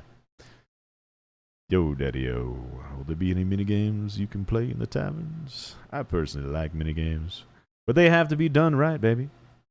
We were looking at crafting some fun minigames faux show. Best of those special ASMR mics? Yeah, apparently. I already have a really expensive mic. I don't know if I need another one. Regarding grinding, will solo players or small groups be able to take down mini bosses rather than only kill like 100 wolves? I guess the answer there is there will be a healthy mixture of both. The traditional numbers games, when it comes to acquiring materials as well as the epic content, requires raids and large community efforts for epic items. They're not capable of being mass produced but are very rare on the server. Okay. Interesting. All right, how many pages do we have left? But it says 56 pages. No, I thought it was 46 pages. I can't do it. I can't do it all, dude.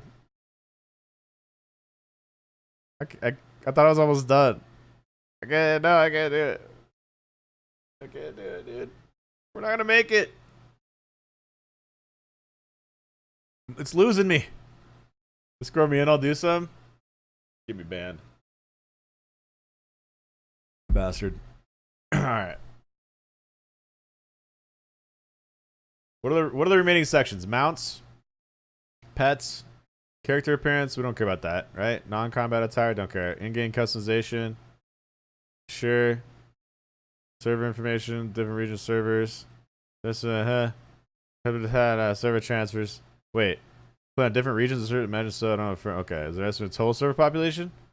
Aim for around 10K on each. Oh, there's gonna be different servers then. Damn it! It's not gonna be mega server. No. Be a game. VoIP, so we can talk to other players. Working on this. Server transfers will be ocean. Confirmation upon full release. Open will be a complete server wipe of everything. Yeah. Just saying the game must have been disconnected now. Okay. Okay. Well, hold on. So let's go mounts. How can you get mounts? You know, questing. All right. Be racial locked mounts. Currently, every race should have a unique mount. Okay. Are the dragon mounts? Dragons are epic mounts that will have strong battle abilities, AoE breath, blah blah blah. Only be available to kings and queens of castles and elected mayors. That's lineage 2 right there. That's lineage 2 all day. All right. We got to become a king. King Prawn. Let's go. Let's go. There's a question about rare dragon mount acquisition. It's possible that an egg could drop from a certain epic world bosses. Over time, maybe yield a dragon, but that dragon would have a timer. It will eventually age and die? What? Only a handful of players among thousands will own one. Dragon mounts have different physical appearances. Based off the origin applies to... Oh, that's kind of sick. Name the mounts? Sweet. Lakari ride his dragon? No. Lakari will be in my guild, okay? I will be the king. I'm just kidding. I definitely don't want to run a guild. I don't think Lakari even wants to run a guild again, honestly.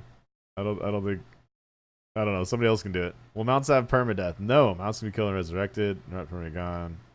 Okay. Some mounts will have a lifespan. Okay. Reward for nodes for siege? Yes. Will players that work hard enough be able to earn having a dragon? There will be epic rewards for epic efforts. Okay. Wait. They work hard enough? Maybe. Maybe turtle mounts? Specifically, that's a question? Fucking balance. Oh my god. Alright. Is taming the only option to put mounts that we're gonna have to be blah blah blah. Breeding will be a thing. Interesting. There'll be pack animals. Turtles, yes. Turtle power, motherfucker. Pack animals, yes. Blah, blah, blah, blah. Okay. Pets. Will be companion pets, yes. They'll have gear. So they'll have gear and shit too. Oh, interesting. Pets pick up loot. Currently still considering this. Oh no. Just auto loot, please. Auto AoE loot. Jesus. Like auto looting most, I think. Please. No. Yes. Please just auto loot. Character appearance. Cool. Great. One thing I liked about BDO is their character creation. Alright, so they're going to go for BDO character creation. So that's cool. Change their appearance. Yes. Cool. Non-combat attire. Seasonal attire is a big thing. Peony, blah, blah, blah. Definitely want to incorporate clothing that matches the seasons. Interesting. Again, customization. These things in the world that add further depth to our character. We have vampire or werewolf. Wait. Can you become a vampire?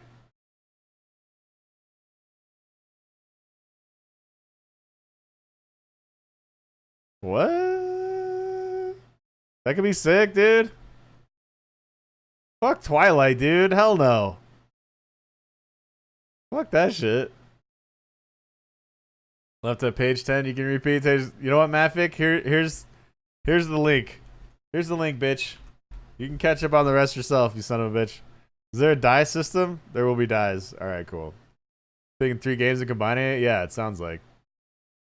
Yeah, they might be biting off more than they can chew. I don't know. I mean, maybe not. Hopefully not. But fuck, dude. I don't know. I don't know. I don't know, dude. Jesus. All right. Different region servers. We kind of went through that, didn't we? Player configuration been discussed. Add-ons, mods, leaning towards not allowing mods. Customization UI will be allowed. Mods to change the ability to be competitive. Not be allowed, but mods to make UI look sexy will be available. All right. You gotta be modular, movable, and resizable. Yes. Okay. Cool. Optimization, localization, customization. Import images in the game for cloaks or sails. In the game's pictures, we're gonna have in-depth symbol creation in game. City flags, guild emblems, custom armor, and cloaks. The issue with external images is one, reveal a lot of, well, yeah, okay. There's gonna be a lot of dicks. There's gonna be a lot of dicks everywhere. Yeah, there's one launcher or launch through example Steam. That's still being said. Don't do Steam. Don't do Steam. Be a large effort put into graphics optimization. Hopefully, it's easier said than done. Server and client side, easier said than done. Will UE4 be able to sustain more than 100 people battles? Out of the box, UE4 is not designed to sustain 100 people battles. However, we're building proprietary backend to support the network needs. Multiplayer mechanics. Hopefully, we'll see. We'll see. That's gonna be a challenge right there. Languages of the game translate to localization. Blah blah blah. Okay. Change the control scheme. Will it go to consoles? God. Don't design it for a console, please. Design it for PC. You have to restrict the game so much when you design it for console. What kind of camera options will we have? Field of view, zoom, director's level, camera, zoom. Okay, blah blah blah. Music macro, language, music potentially customized dancing. What? These are languages that can be used. Hasn't been addressed. I mean, what the hell? The hell, dude? Link doesn't work for you? Get out of here. Get out of here, dude. Get the fuck out of here. Alright. Supporting advice for community web tools and in-game UI enhancements. Okay, I don't know. Probably at some point there will be some kind of API, but we'll see. The only goal is timeline milestones. When's the game set to launch? Probably completed and set to launch middle of 2019. However, I've said officially before 2020, so we'll stick with that. Alright. So less than a year and a half, potentially. Development again, like when did you actually sit down with the crew and begin on it? Theories in 2014. Open office by okay. Cool. That's pretty quick, actually. Not bad. Addressing transparency. Starter studios involved community in every aspect of development. Thank God. Understood there would be a needed level of trust in the community and that the yeah, okay. Especially when you're like crowdfunded and all this shit. Kind of crowdfunded. I guess it's not completely crowdfunded, huh? Interesting. MMO community grows every year and the problems grow with it. What are your plans on community management? Is the community. I've always felt developers the best intentions and are missing the mark completely because of corporate influence. Yes. Bottom lines that end up turning into cash grabs. Yes. Relevant. Breaks my heart to see the genre I love reach such a hopeless period. Yes. That's why I decided to make AOC. I believe if we build it, they will come. If we do this right and listen to the community and get engaged, be transparent, AOC will rock the industry back to what it made it great again. Yes, hopefully. Fucking thank God at least you're trying. Limitation to security and RMT. Will God modding ever be a problem for games? Blah, blah, blah. God modding will not be a problem. Possibility. Okay. Gold stellar player-to-player trading be prevented. Outside of standard MMO security mechanics that involve behavioral algorithms and robust monitoring to flag accounts that have been non-standard action, we plan to have a very active GM community that will be proactive. Yeah, that's probably about the only way to do it. For the most part. They made the same statements in Albion. Look how that turned out. I never really played it, so I don't know. I don't know. Any sea content? Will you see monster hunting? Oh, God. More information about GMs. Being in town cities and active. Okay. Multi-box and dual clients? That's fine. We don't have an official policy as long as you're paying for an account. It's real and not stolen. You're not botting. It's not a problem. Interesting. Wonder how that would work. With free trade, RMT becomes more of an issue. Will it be anti-botting systems? We have robust security protocols and systems in place against RMT and botting. Being a subscription game, it helps us make it a higher barrier for entry to gray market activity. Will be 100% successful. That's impossibility. We have a really high threshold. Okay. Authenticator, yes, sweet. Monetization, cash shop. Purchase model will be a monthly subscription. Will the referees gain any benefit, or referees gain any benefit from joining another player's referral? At the moment, no. It's being considered. Will be a cash shop, yes, but only cosmetics. Hopefully, that's all ever. Hopefully. Either that or it starts off as cosmetics, then you can melt them into pearls, right? Can everything in cash shop be obtained through the in-game means? No, not everything. Don't know about. Cash shop items be tradable? No. Pay to win. We're fully aware and agree the downfall of many MMOs that come out recently as a result of flagrant pay to win strategies. The monetization process will not follow in their footsteps. I hope so. Easier said than done, though. The game has good right now, but people didn't give it a second chance. Wait, Albion? Oh, yeah. Rip. If Intrepid faces financial ruin and the cash shop sales aren't and subs aren't enough, what will you do to deal with that? Throwing garbage at the game won't help at that point. We would want to introduce an element to the game that has ruined the genre over the past few years. Pay to win wouldn't bring people back. It just messes with people who are still there, and loyal folks are screwed. Yeah, 100%, dude. Tell me that there will be balance between what cosmetics are added to the shop and what's available in game. There will be balance. Players will have a wide range of cosmetics available through in-game accomplishment and progression, as well as a variety of purchasable cosmetics for players who are more casual and would prefer to support the game through the cash shop. Either way, player customization will be achievable from a cosmetic standpoint readily throughout the game. Okay. Cosmetic items have specific slots, so we'll be able to put any item into that cosmetic slot. We use to change the appearance of normal slotted items. Okay. DLC be bought or free. DLC will not cost anything more than normal subscription. So does that mean expansions won't cost anything? Because that's also a Lineage 2 thing. Lineage 2, as long as you had a subscription, they never charged for an expansion, which was something I really liked.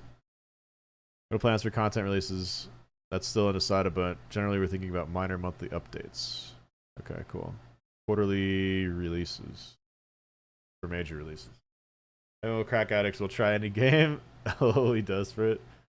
Oh, dude. So they wouldn't bring pay to win. Cal said they wouldn't. Well, yeah.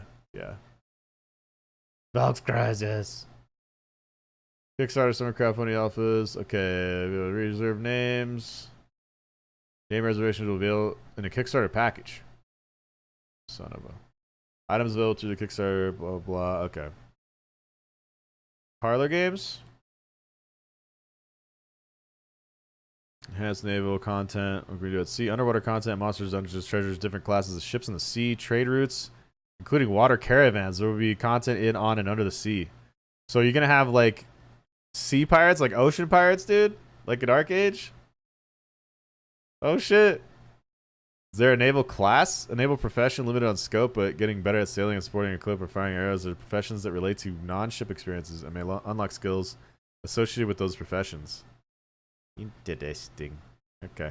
Yeah, we're almost done, dude. We're finally almost fucking done. Alpha. Okay. Quarter 4 of 2017. Alpha phase 1, 2018. Consistent alpha not set yet. Okay. Guess I'm going to acquire an alpha key. This link.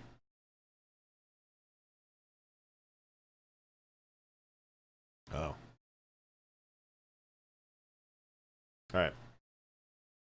Gameplay when? I don't know. Lube cannons, exactly. How's it looking? Pretty poggers, dude. Pretty poggers. Looking pretty sick.